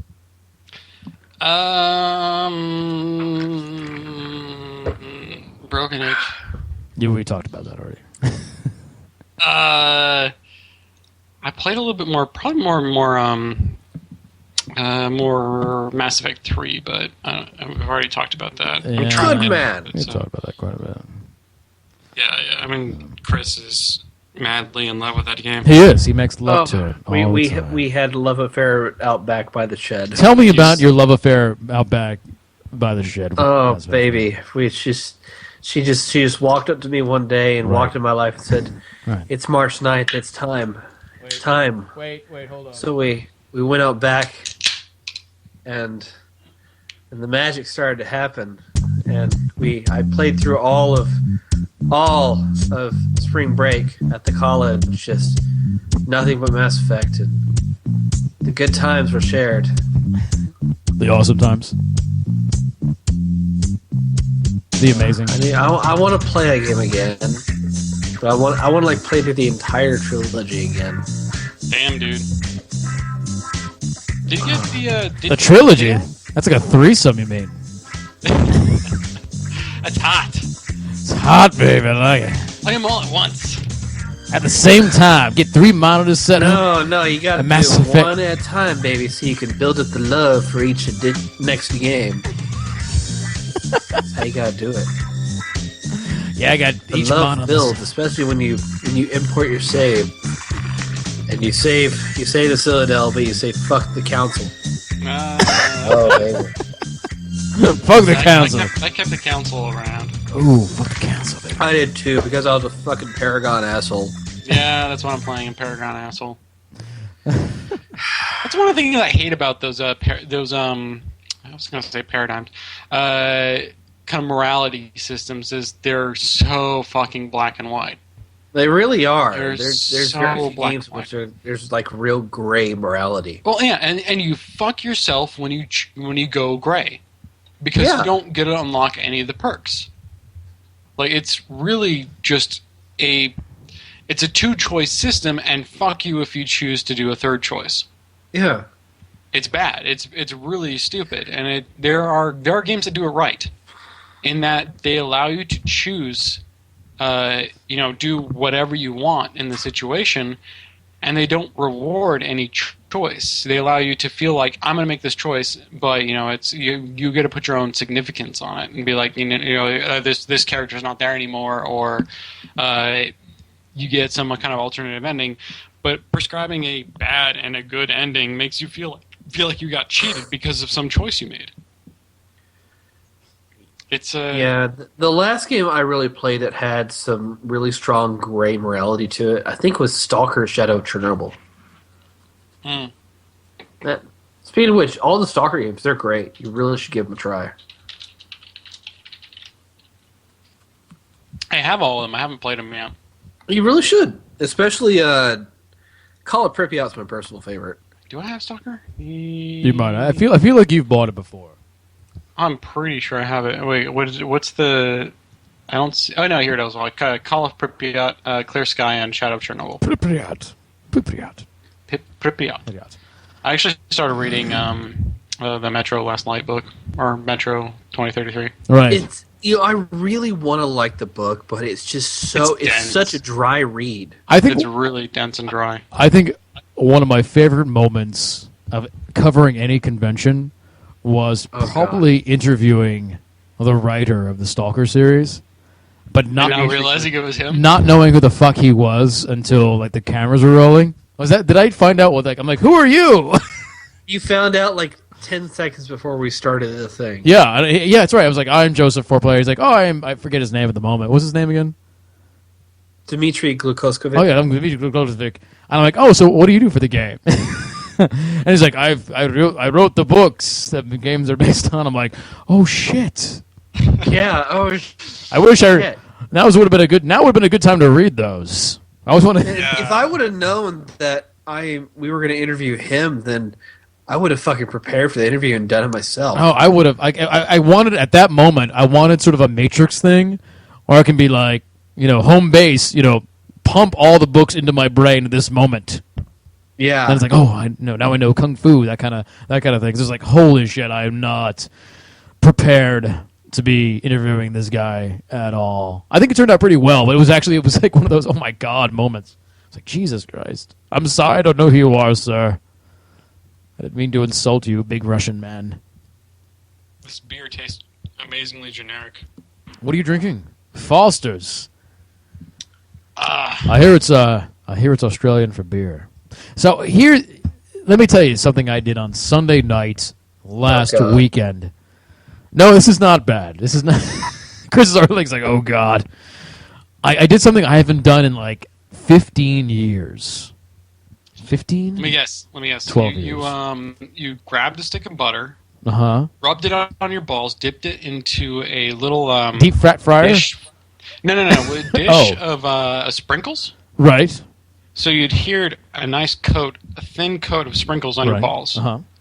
Put a little. You have like a little top hat, but it has a little elastic around it, and you put that around your dick, in your penis. So you have your penis. You have a top hat right against the shaft, with a sprinkled ball sack underneath. And then you put on assless chaps with the groin cut out as well, and you hit the streets.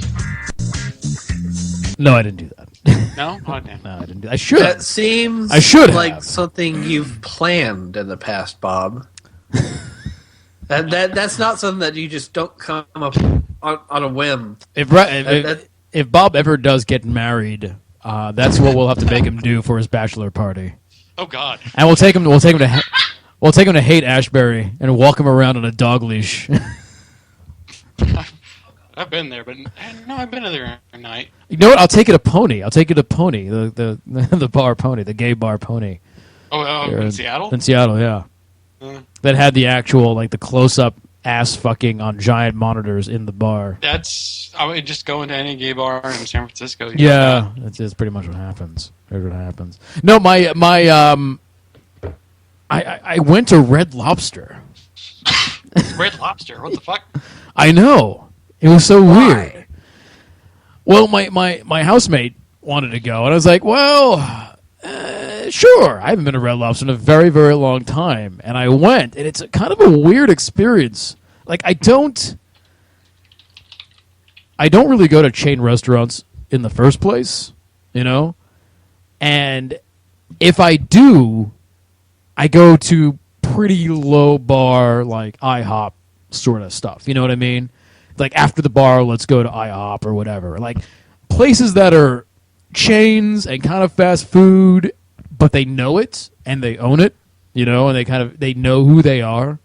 They're okay and they're comfortable with their identity. I don't normally go to these chains that try to pretend that they're not that. So I go to Red Lobster, which tries to pretend it's like this upscale sort of like seafood restaurant, and it's kind They of serve lobster. it's kind of It's not. the Olive Garden of seafood. It's it's owned by Yeah, the same true. people. It's owned by the same people. The same company. Yes, It is? the same company that owns Olive Garden owns Red Lobster. Yes. Wow. That reminds me of an Olive Garden story. So, back Chris, the you're last right. years.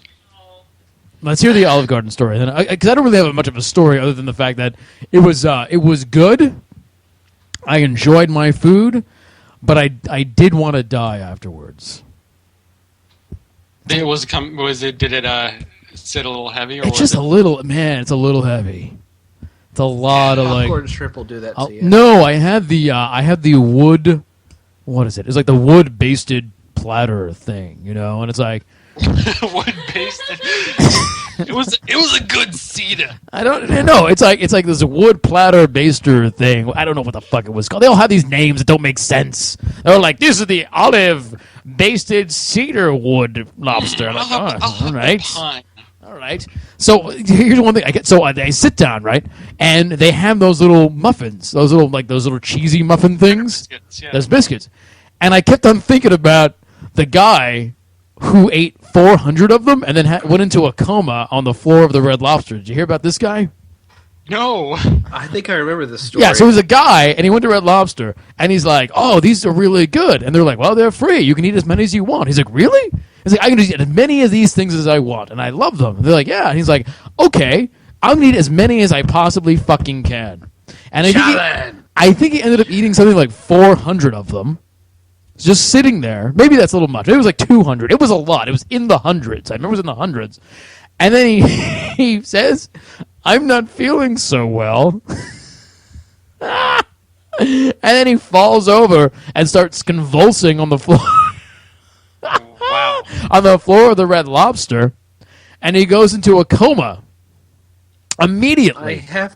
I have to assume he like overdosed on sodium or something. He overdosed on they pumped like a gallon and a half of butter out of his stomach Oh my god. because he had so much, and it was some chemical in the butter that overloaded his brain neurons. You know. Wow. And wait, what is this? What is this? What is a sci-fi chick? Oh, Dick hat. it's the dick. It's a cowboy dick hat. Very nice, very nice. But so I kept on talking about eating so many of these butter things that I went into a coma, and I think the people I was with were getting annoyed because I wouldn't shut up about it. But anyway, so it was good. Staff was getting nervous. They were getting nervous, and I was actually going to do it. They're going to pull You just me. kept eating them. Pull me out of there. I had like 4 of them, and that was enough. I don't know how the fuck you'd eat 200 of these things. They were kind of crazy. But then, like, you eat those things, right? Okay, so Chai Tai is saying he ate 413 of them. His stomach 413. burst. I know, it was insane. His stomach burst and he went septicemic. He went into septicemic shock. But it's like, No, but they serve him like 8 or 9 at a time. There's no way that management didn't come out and say, "You out. We don't want you here." why is the management of Red Lobster Chinese? I don't know. It just came out that way. Why are you so racist, Chris Davis? Already established. I don't know why. It's the alk is the fucking vodka, man. I'm down to here. I've been drinking a little bit this evening. Oh god. So anyway, this place is so American. It's so American because you think, oh, it's it's seafood. It'll be light and healthy. It's seafood.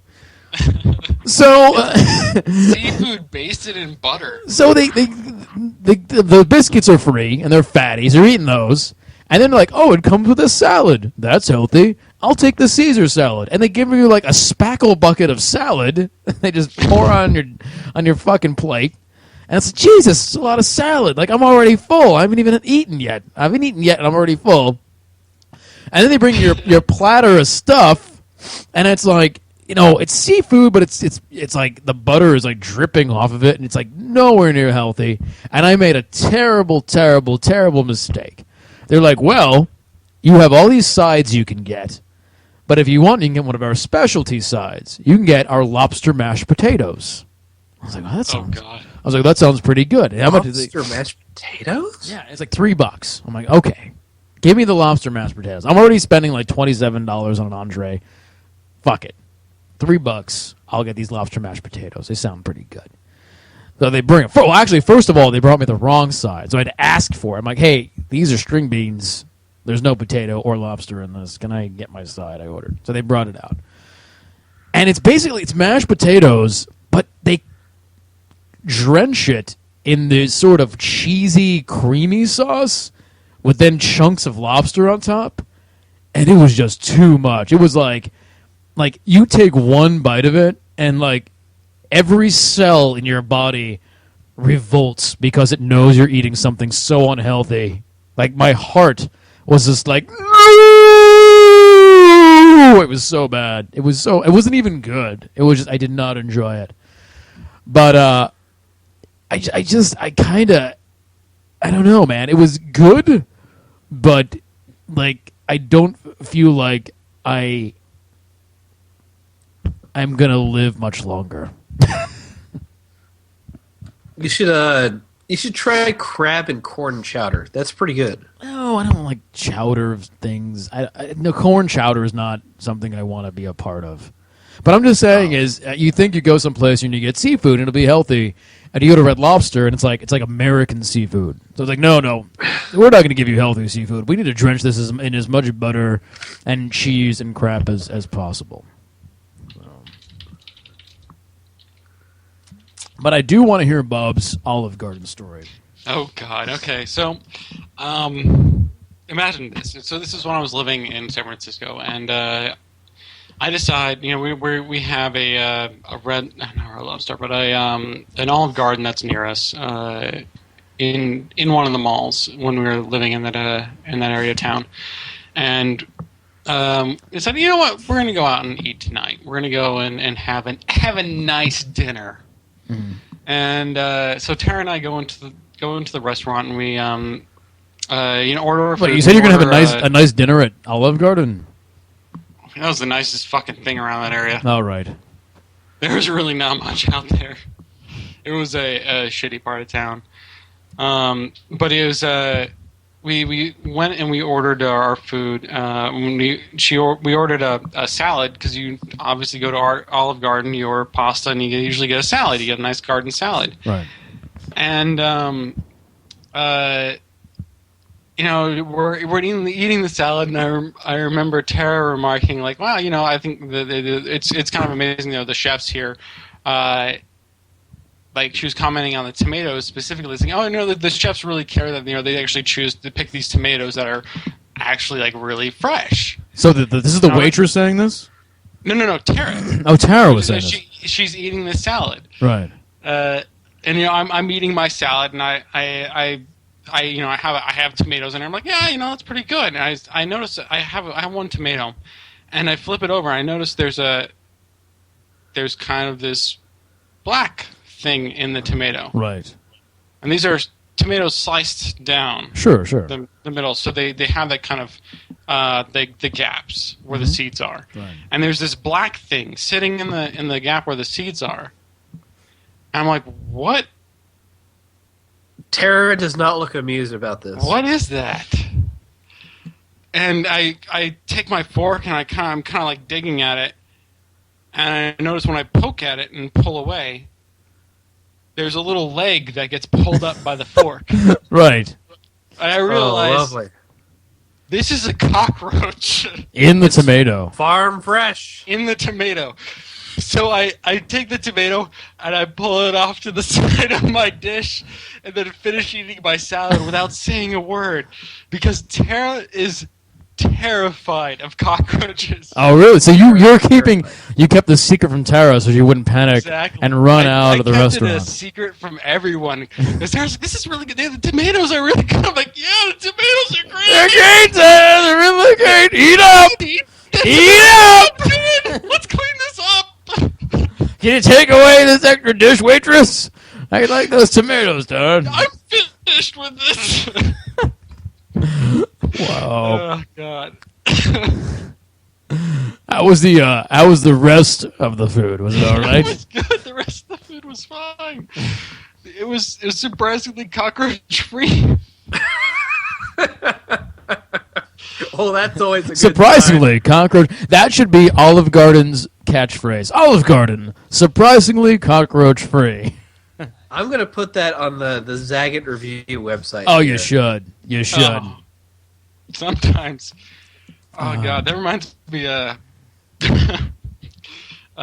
was another burrito place down in San Francisco we'd like to go to during lunch. Right. And we ate there I had a coworker. There was actually a competition at my old office. It was a food challenge. We talked about food this. challenges before, Yeah. but this was an extended food. It was a food marathon Mm-hmm. where between these two employees, or actually it was mostly like a group of employees that they paid money into this pool, and it was see who can eat at the same restaurant the longest. Right. We've talked about this once. Right. I don't see how that's that hard. It's difficult when you do it for almost a year. Okay. Yeah. It lasted about 6 to 8 months. Mm-hmm. It was a long time. And when they went on vacation, they had to double up for the days they missed. Oh, wow. That was the killer. Oh. Yeah. Yeah. But when my friends that works there, he went to the same Mexican restaurant because it was a fucking delicious Mexican restaurant. They did these. I talked about these pork al pastor burritos, and they put pineapple in their al pastor. So it's this kind of nice, like spicy, sweet kind of burrito, like kind of really good, really delicious pork. But I also had another friend who went there, bit into a burrito, and found a cockroach in it. Now, here's my question. Was it a half a cockroach and he'd eaten half of it, or was it... I don't know. Oh God. Yeah, someone... I think I'm pretty lucky. Sci-Fi just posted a pic that I imagine it looked like. That's Sci-Fi's pick. That's Sci-Fi, I think. Sci-Fi had an experience. That's either Sci-Fi or Emily, I think. Yeah, that's Sci-Fi. That happened to Sci-Fi. That's her hand. Oh God. Yeah. What? That looks like. Is that a cockroach? No, it's a fly. That's a fly. That's a fly. Yeah. That's more like a fly. Eat me! Eat me! I've been lucky. I've never had any real insect issues with my food. Yeah. In terms of, Me either. So. That's the worst moment where you take that bite and you look at it and you're about to swallow and you need to make a decision at that point. Does the food come back up or does it go down? Just go down. The stomach acid. Hardest. Like you just like it's okay. It's just down. Down. I'll deal with this in a moment. Just focus on swallowing. The thing is the stomach acids will kill anything. Oh, absolutely. I mean, Yeah. That's cool. And actually, quite frankly, insects are a great source of protein, and they make up the most biomass on the planet. So they are the most sustainable kind of thing we can eat. Mm. We actually probably should be eating a lot more insects. We just don't because they're gross. I'll tell you what. Let's let other people eat the insects, and I'll just keep eating the cow and the pig, and we'll all be good. We'll be good. Yeah, it's I ate bugs growing up. Did you? Why would you do that? I ate ants Why would you eat ants? because I was like fucking 4. But still. When you're 4, you're not smart. No. Well, as I heard, like, you can eat insects, but, insects are not that bad for you. And I was like, oh, ants! No, that's not right. That's not right, Bob. You don't just eat ants. It's 4-year-old logic. I can understand that. Yeah. No, I don't understand that. You just don't eat ants. Fuck, I'll eat an ant now. I don't really care. But now you make... He does what he wants. But see, as long as it's not for Formicidae. The difference is you can make a rash... Formicidae ant? The thing is, They're in the family Formicidae. Right now you can make a all rational Formicidae? decision Yes. that the ant is not good for you, but you're going to do it for shock or comedic value. When you're 4, you're working on instinct and survival instinct. You should not be like, I'm going to eat ants. Doesn't sound right. I'll try anything. Like, I ate fucking crickets on the show. Yeah, And you they were did. actually decent. That's They're true. pretty good. That's true. You did eat crickets on the show. Yeah. But that was for the show, though. You have a higher intellect that allows you to make stupid decisions. It's like, even though J52, he goes for the juice and the juice. Four Loko because he's that uneducated and very kind of poor demographic of alcoholism. I Right. still go for it, even though I can afford better. Right. Maybe I'm just an idiot. I think we're all idiots when it comes to certain things. We all have Yeah. our corners of stupidity that we fall yeah. into. All right, so it's 9:52. Real fast. Chris Davis, do we have any news besides Nintendo kind of having some issues right now? Yes, you are. Yeah, you are. There is some news. Of course, the Steam Dev Days conference happened this week. Yeah, Joseph was there. Or, I mean, not there, but... I wasn't there. So what I did, actually, I can talk about this for real quick for a second, is I went to play, I didn't really play it, but I used the Cast AR. That, the virtual, it's not even virtual reality, it's sort of a virtual projector, in a way. And it was pretty cool. It was neat, It was still, it was a prototype, but it was actually, I was one of the first people to use the HD version of the new classes, which was a lot of fun. And, they put down a certain type of reflective material. You put the glasses on, and you look down, and you're seeing your 3D game just sort of there in front of you, rising up from this material. Even to the point, and it has a head tracker. So you can... So, you know how in certain games you can kind of use one of the sticks to sort of look ahead of the character or look into rooms on either side without actually moving your character? You can do that with your head just by... looking back and forth and turning your head, and it will see that you're changing the elevation of where you're looking. So you can you'll be looking at the game quote unquote I was playing was sort of an isometric viewpoint. But if I tilted my head to the left, I could look down the hallway. That's pretty cool. And kind of see down there, or look the other way and see enemies that were kind of hiding. It was pretty neat, and it looked really good. It was only running at 60 hertz, so. Putting on the glasses, there's a few moments of kind of getting used to it. If you move your head too fast, it kind of fucks up a little bit because it does use some programming that predetermines where you're going to be looking to sort of get the frames where they need to be. And if you go too fast, it kind of screws that system up. But it was a pretty smooth experience. I'm one of those people that I don't react well to things like 3D and things like virtual reality. Like, for some reason, my eyes don't adjust to it very well. And I kind of had some of the same issues with these glasses, but it wasn't too bad. And considering it's only running at 60 hertz right now and should be running at 120 later, I think it's going to be a pretty good experience.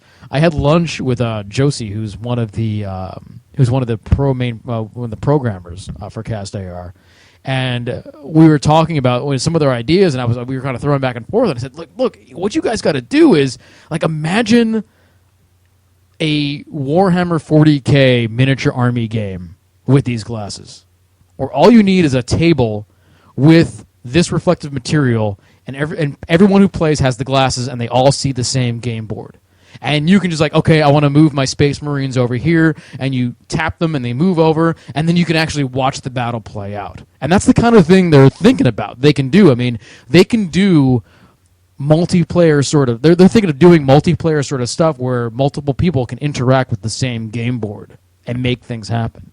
And if they play their cards right, I mean, this could like kind of revolutionize in some ways tabletop board gaming if they do it right. And I think like I said, a Warhammer 40K in 3D on your fucking table where you're moving units in 3D and watching them battle with each other, and then the next person goes and moves their shit, and it's all computerized. Oh, you need the game manual? Oh, pull it up in virtual reality. Boop, boop, boop, boop, you know, that would be so awesome. In fact, me and Josie and this other guy from PopCap Games were like brainstorming about this, like at lunch today. It's like, oh my god, that would be so cool. Let's do this kind of, you should do that kind of thing. That would be awesome. And that's, the kind of thing they're kind of working for, working toward. And amongst other things, but like I think for me anyway, the big geek in me is like, yeah, like tabletop wargaming, like this is the future. Like, I don't want to spend $800 to build an army that's just plastic and then paint it all. Fucking just absolutely. That's part of the hobby is painting it. Fuck that shit. I know, but that's fun and everything like that. But sometimes I just want to play the game.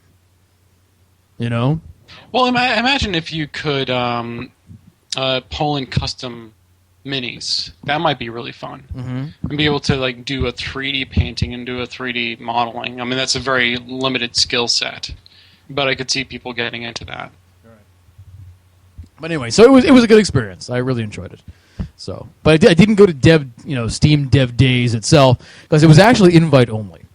It's only developer only.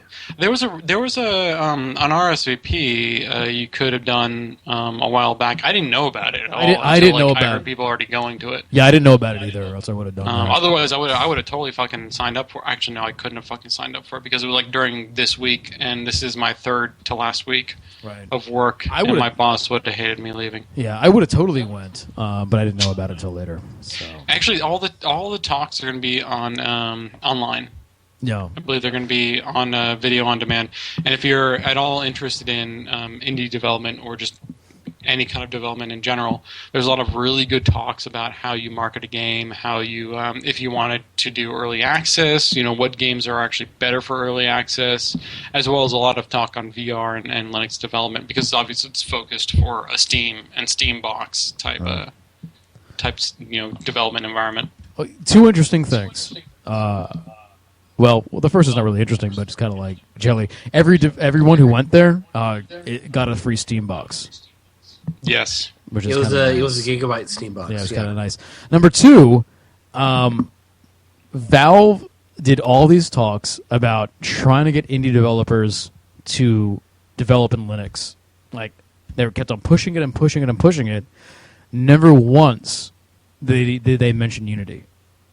Yeah, it's kind of surprising because Unity. I know. Like I've built. It built in Unity. It built in Linux. Yeah, but like so, I was at Cast AR, and around 8:00 is when the open bar at Steam Dev Days let off. So all the developers, a lot of them came to see Cast AR, and a lot of them were talking about why didn't Valve mention Unity? Because and it's basically like they have their own engine that they want people to use. Yeah. It's not publicized at all. I don't know about it. No, but they want people to use like their Steam engine, their Source engine. They want people to use Source. Like I think that or whatever's coming next. Fuck! I mean, they need to support it better. Like But the tools are not there for an indie community. The entrance. The learning curve is too high. But what's weird is never once did they say use Unity, it builds in Linux, no problem. Yeah, like those words never came out. It's kind of weird. It's kind of interesting.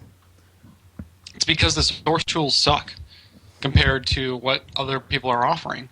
Right. Like they're not matured enough. They haven't invested enough in there unless you are already in a mode to program like directly into like an Unreal Engine. And or like the id engine, going straight into something like Source is very difficult unless you're using like Gary's mod or something else to ease your way into it. Right. There's a huge like they don't have a lot of formalized tutorials or anything that I know of either. No. Like I've tried to make a Source game before. It's fucking difficult. Right. It's they have a long way to go if kinda they want interesting. people to use that shit. I'm thinking that he's. I think it can be guaranteed that the next version of the Source Engine will compile in Linux, no problem. Absolutely. Yeah, It Feels- no does way it's not gonna. now, right? I mean, I think after the 2007 update to the SDK, and it did, but nothing before that, I don't think.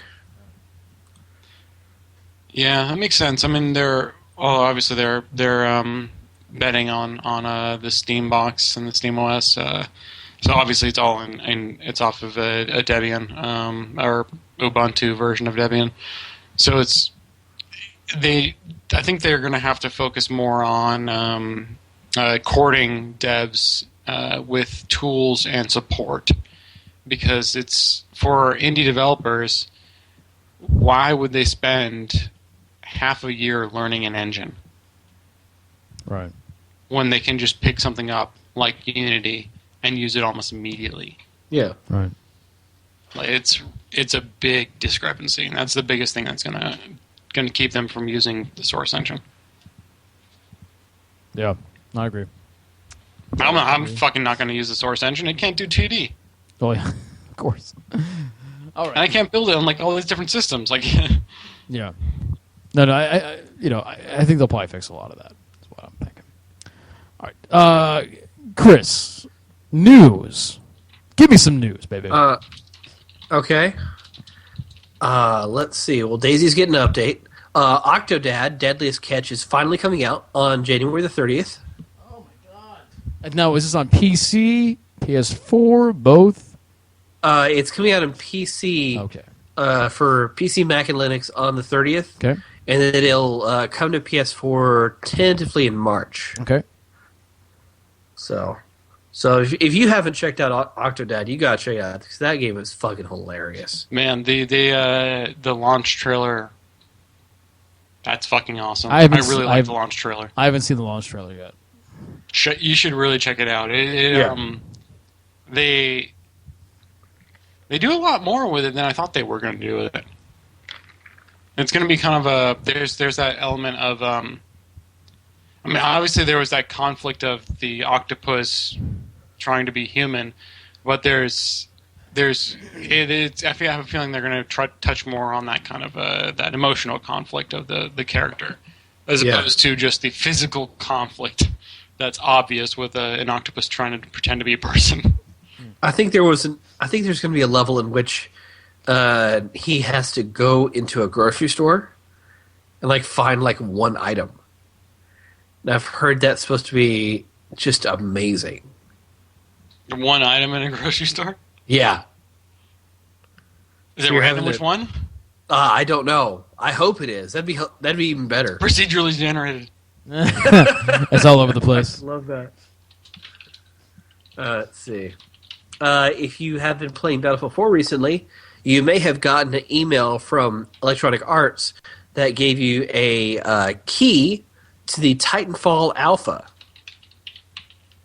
I did not Now get this key. This Wait. only happened. Wait, the in alpha? past 2 days. The alpha? Yeah, Wait, an the actual alpha. no, wait, no, but I mean the alpha. When is this coming Yeah. out? March. And it's an alpha. It's an alpha multiplayer, public multiplayer. So You don't mean beta. You mean alpha. alpha, yeah. Oh, okay, sure. It's only available on the Xbox One. That sound weird to anyone else? No, It's supposed to I mean, launch in February and it's an alpha? Yes. That sounds awful to me. It should be at least in beta. no. I mean, for example, Battlefield 3 had an alpha before a beta. Then they're not using the terms correctly. Yeah, I know, but that's just what they're calling it. Yeah. And, the only catch is that if you got one of those invites, you have to sign an NDA. Right. Though people are breaking it and posting screenshots anyway. Yeah. So, but either way, I played it at PAX. It's fucking awesome. I hope a lot of people enjoy it too. So are you seeing the discrepancy, like what you saw at PAX? Because obviously they had it playable on the show floor with... I imagine you were impressed by the graphical fidelity of it. And the screenshots look pretty dog shit for some people posted, and I think it may be they were playing on a lower end system, and that it just decided to not load the higher HD textures. I don't know, honestly. I really don't remember much all about the graphics, honestly. I just remembered having a fuck ton of fun. So, yeah, I think the screenshots that whoever took are not representative. Yeah, I don't think there's like a full texture build that's just not there. Well, either it's a lower texture build, so they don't have to fucking serve out gigs of data to everyone that's downloading it for the alpha. It also reduces the matrixy of things you have to test. If you're just testing server load and you don't care about, I don't want to try to test that everyone's Xbox or whatever is running at the optimal resolutions and bullshit. Then exactly. Yeah, I mean, there could be plenty of reasons why they didn't push an HD texture pack. Yeah. And other than the Nintendo announcement this week, there hasn't been all that much going on. But like you were saying, Iwata says he's not stepping down, but Nintendo is, quote, thinking about a new business structure, unquote, after the terrible sales they've gotten over the past year with the Wii U. A new business structure. Yes. So that means a change of management, not Iwata. I think here's what I think is going to happen. I think if you bought a Wii U, you're not going to see many more games for it in the future. I think they're going to focus on their handhelds. Yeah, I think they're be good on their handhelds, but they're not going to do any more console stuff. This may be just the last Nintendo console. No, I don't know about that. I mean, the way they were wording their thing is that they were looking at the expansion of smart devices and smartphones and tablets and things like that. That's such a bad idea. It's such a bad idea. That I know. God, who is advising them? Because I know it seems that the install base for phones and tablets seems attractive, but that the gaming space on tablets and phones is a fucking wasteland of shovel shit. It's a wasteland of shovel shit. There's no moderation. There's no control. It's a wasteland of shovel shit, and it's not a good place to go. It's not a good place to go. What they need to do is focus on handhelds and then license out their IPs to other consoles. Yeah. They should also look at what Sony's doing with PlayStation Now and having that extend to other platforms. Yes. I agree. I mean, the other thing they could do is just make it a lot cheaper and easier for devs to make stuff. Quality beats. Jeff, the Wii did not sell as fuck tons. It sold 2.8 million this year. Over the course of a year. Over the course of a year, disgusting. The Wii sold 2.8 million. The PS4 sold 4.2 million in 3 months. It did not sell as fuck tons. Not even 2 months. It was 60 days. In 60 days. The Wii U has done shitty. They told their investors they would sell 9 million. And they came way, way below that. Actually, no. Their original goal was 11 million. Was it when they pulled it down? Yeah. Yeah, they pulled it down to 9, and now it's to like 3-something. Oh, the Wii? Jeff, the Wii doesn't... Jeff, the Wii does... I'm talking the Wii U. No one cares about the Wii. The Wii... It's the Wii... No, the Wii is Wii. Wii. That doesn't matter anymore. Is anybody still developing shit for the Wii? No. The Wii doesn't matter. Nobody in their right mind is. The Wii doesn't matter. And let me tell you something. Go into a game store and go to the Wii section, if it's still fucking there, and look at the shit that has come out for the Wii.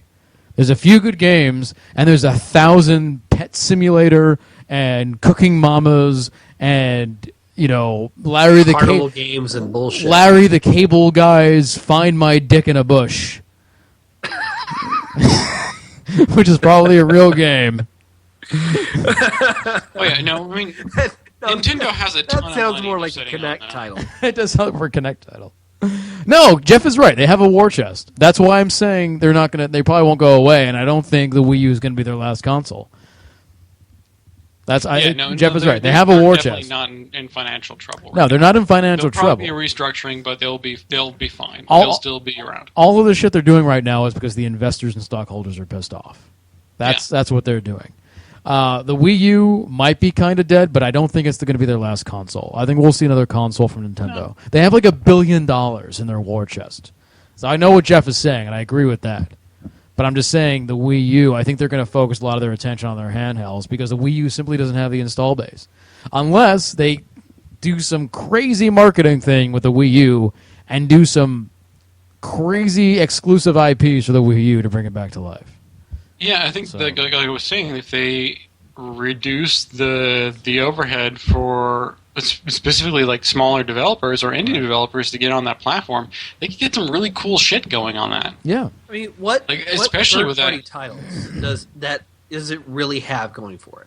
Not many. You know what the issue is? I think the only one I can think of is X. You know what the issue? You know what the issue is? And I've talked about how. Remember how I've talked about how between Microsoft and Sony, like Sony seems to be the company that will take chances on IPs and not Microsoft. You know, like Sony will put out the heavy rains and those type of more experimental games. Games the that journeys, the flowers, like the flows. Games that Microsoft is sort of scared of putting out. Nintendo makes Microsoft look like Sony. Nintendo is so fucking scared not to put out a Mario game every year, not to move away from their original games, that they're terrified of doing anything new. They're fucking terrified. Like they the last Nintendo Direct big thing talked about Donkey Kong. Like, I know you guys got history. I know you guys got pedigree. But you need to fucking expand. You need to do something new. You know, like I think you mean Donkey Kong. Donkey Kong. I know. And even if you do something new with something that's old, I mean, think about Wind Waker, right? Like, it was a fucking Zelda they took a chance on, and an entirely new thing. This open world sort of sea thing with this whole new art design, and it's, arguably one of the best Zeldas out there is Wind Waker. And then they put out fucking Skyward Sword, which was no one gave a shit about, and it was boring as fuck. I mean, I never thought I'd live in a day when Nintendo would put out a Zelda game and no one would give a shit. That's insane to me.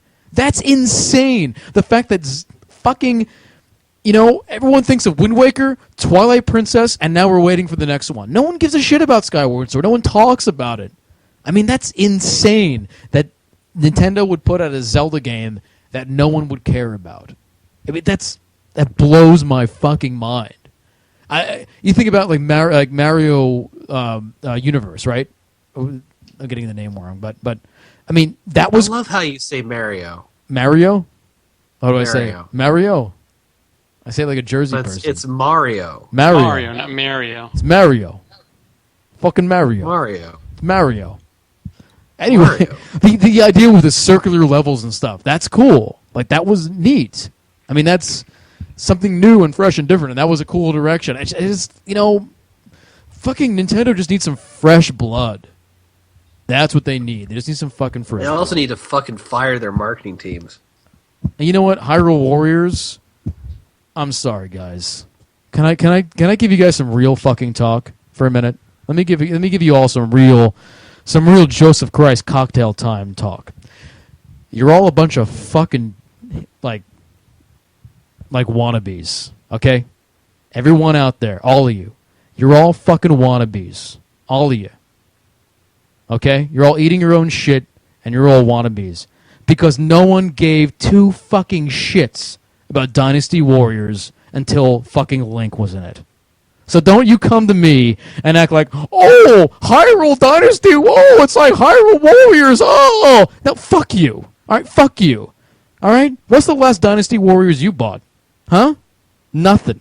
You didn't give two fucking shits about Dynasty Warriors until it had a little asshole with a green cap in it. So you all can go fuck yourselves about Hyrule Warriors and shut the fuck up. All right? Hyrule Warriors is a bullshit idea. It's a bullshit idea. No one wants it. No one wants it. All right, MGS2 Master, you get a pass. You get a pass. Because you own every Dynasty Warriors. Well, the rest of you can go fuck your mothers in hell. Because none of you give a shit. How do you own every single Dynasty Warriors game? Because they're all the fucking same, just slightly. It is the Madden of character action games. Some people like it, and I can understand some people like it. But not as many people as are all about, Hyrule Warriors! I've been waiting for this forever! No, you fucking haven't. Shut the fuck up. Shut the fuck up. Don't give me that shit. Don't give me that shit. Basically, let me tell you something else. What we saw of Hyrule Warriors was a fucking prototype.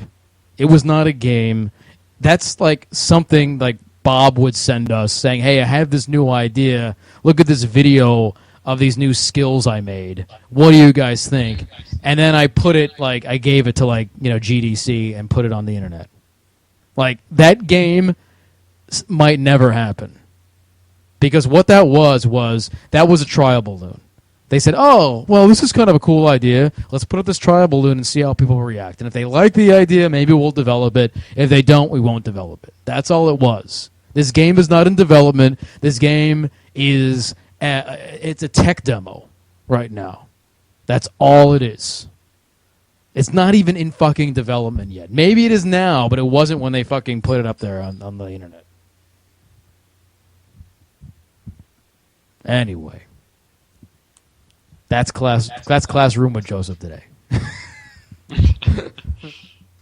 Hey, like I said, they need to fucking fire their marketing teams and just say, look, we've got a new Zelda game in development. This is what it's called. We can't show you it for another year. But hey, we're announcing it. Boom. People would be interested in the fucking system. Do that with a Mario Galaxy 3. Do that with a fucking Star Fox game. A fucking Star Fox! Star Fox, an IP people have been clamoring for years and years and years, and they haven't touched it. And also, quality beats, Nintendo's not going anywhere. Nintendo can stop making consoles yesterday, and they'd still be around for 20 years based on their handhelds. They can live off their fucking royalties. They'll still be around based on their handhelds and their IPs. You might have to play the next Zelda or Mario game on an Xbox One or a PlayStation 4, but they're going to be around. Don't you worry about it. They are going to... They would have to supremely fuck up for the next 10 fucking years before they could exit the gaming industry. No, they're not going to leave. They're not going to go back making... They're not. Making card games. They have too much money. They have too much clout in the industry. Like I said, even if they stop making consoles, they'd still have those IPs. They still have all that stuff. They're going to be around. Don't you worry about it. Let's just make a Metroid series that's based on Mass Effect. Just the Metroid gameplay, but then you got the universe and expanded storyline of a Mass Effect. When it comes to Metroid, I'm not gonna dissuade anything, because if before Metroid Prime came out, someone told me, "Hey, we're gonna do a Metroid and it's gonna be a first-person shooter," I would have kicked them out of the fucking room. But then Metroid Prime came out. And it was fantastic. It was awesome. It was awesome because it was done right. Any game can be good if it's done right in the genre it's put in, So yeah, Prime was fantastic. That was the first GameCube game I actually played and beat. Yeah, amazing. First GameCube game I actually played. Right, no, amazing. How Ajamajamajamajam is like getting timed out constantly. What the fuck is a little upset? What is he upset about? I don't know. I think I crossed the line when I mentioned Mass Effect and Metroid. I didn't. I haven't seen one thing he said. All I keep saying is his name and message deleted. That's all I see. That's all I've been seeing all night. Oh man. All right. Anyway, here's the thing, guys. Nintendo's going to be fine. They're not going anywhere. A lot of the things and machinations doing right now is basically more for their investors and shareholders than anybody else. They're not going anywhere. Wii U, we'll see. I don't think they're going to drop it like a hot potato just yet, but there's going to be some restructuring going on. You know? We need a price cut. You think we need a price cut? How much is it now? I think this system needs to be $199. How much is it now? I think it's still at 300.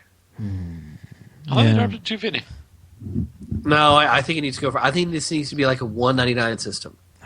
That's going to be tough considering, especially if Microsoft's going to be doing a price cut in the next 8 months. That's going to be they've got to knock down that. Two things. First of all, that's going to be tough considering the controller is supposed to be $150. Second of all, Microsoft's will be doing a price cut within 6 months. 6 to 8 months. Yeah, there was a forecast by Michael Pachter that said that Microsoft could actually cut the price of the Xbox One faster than expected. Within the 6 to 8 month margin. Did he say by how much? No, but I would expect it to be like $50, maybe even 100. So down to 450 or 400. Yeah. Let me tell you something. It would be the best move they could make would be to match the price of the PlayStation 4, because then they could make the argument that they are giving you more for your money. Yeah. And that'd be absolutely true. They haven't been able to make that argument yet. Whether you like the Kinect or not, they can at least make the basic foundational argument that you are at least getting more hardware and functionality for your money. So we'll see. I'm surprised. I'm surprised they didn't do that from the very beginning. If they did, the race is close, but it would be pretty much a lot more neck and neck than if it wasn't. But I mean, I think it's definitely going to come with the first hardware revision. Oh yeah, because it's already expensive to make, and Microsoft hasn't mandated that they want to make a profit for every single Xbox One. So, first hardware revision that cuts the cost, they'll cut down the price. The Xbox's biggest foe right now is actually internally in Microsoft. It's actually the search for a new CEO. Yeah, that's their biggest foe right now. Because if they choose a particular CEO, there's going to be a big move for Microsoft to sell off the Xbox division to somebody else. So if I was Xbox, I wouldn't be worrying about Sony as much as I'd be worrying about Microsoft, honestly. But we'll see. I mean, they're both doing very well. Microsoft and Sony are both raking it in. No one's complaining on either side. But they did in 60 days. Or even Microsoft's case, like 45 days, what Nintendo couldn't do in a fucking year. Sure. And the big, like I said, the biggest thing is Microsoft is in flux right now, in a huge amount of flux. There's a lot of internal management being shifted around. Yeah. And no one knows what's going to happen. And the new CEO, whenever they get him, that's going to be more changes. So, like I said, all of Microsoft's problems right now are internal. So we'll see.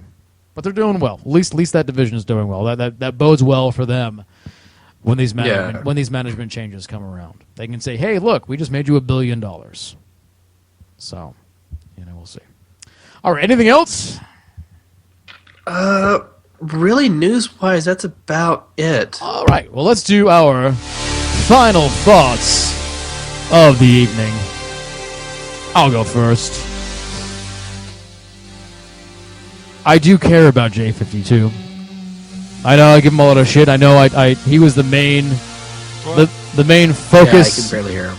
And he was the main focus last week with his Vanilla Ice look, and I kept on bringing it up. But now I want to give him some advice that I gave him a little earlier in the show, and I want to give him again. Mr. J52, you need to learn how to drink better. You need to learn what to buy. You need to step away from these gas station liquors, the Jews and the twisted teas, those types of things, the malt liquors. Stick to hard alcohol. Stick to the vodkas. Stick to the rums. Remember this: cheap vodka, cheap booze will be better than anything you buy at a gas station. You'll get just as drunk, if not more. And you'll feel better in the morning. You might just lose a little bit of your soul, but you'll be fine. And that's my final thoughts. Chris Davis. Did he call for me? Yep. Oh, okay, he did call. Joseph, we couldn't hear you. We didn't know what you were saying. We heard like 3 things. My final thought tonight is that I am so goddamn glad we are finally done with the Game of the Year shit. I wrote a blog on the website, community blog. I want y'all to go check out if you could, just to give you an idea of how much effort we had to put into this project. And that just gives you an idea of how much work we're trying to put into the site and everything. So go check it out. Go check out all the Game of the Year videos. I kind of like mine. I think I did pretty good on mine. So anyway, that's my final thought. All right, Bob. My final thought is that with the Steam Dev Days gone, like I'm really excited to see those talks go up the line, because they're really, like, even if you're kind of somewhat interested in that part of the industry, development and whatnot, it's a cool way to see how things are going, especially because they talk a lot about VR. They actually had a lot of the Oculus Rift guys on there, and this is kind of despite the fact that it's maybe a financially not very effective way of having Steam boxes like launch, it's a very, at least it's a groundbreaking thing where digital distribution service is now going into a hardware system, which is kind of a weird choice. But it's one of those things it's something to keep your eyes on, and that's definitely what I'm going to be doing in the next couple of weeks when these things launch on the websites, whatever the bullshit is. Cool. All right. Well, thank you everybody for coming out for Cocktail Time Live here at 4Player Network. Thank you, Bob. Thank you, Chris. You cannot hear me now, but it's okay. Thank you all for coming out. Thank you all to our subscribers. Thank you all to our non-subscribers. We'll be back next Friday at 8 p.m. Pacific to bring you more Cocktail Time goodness. Have a good night, everybody.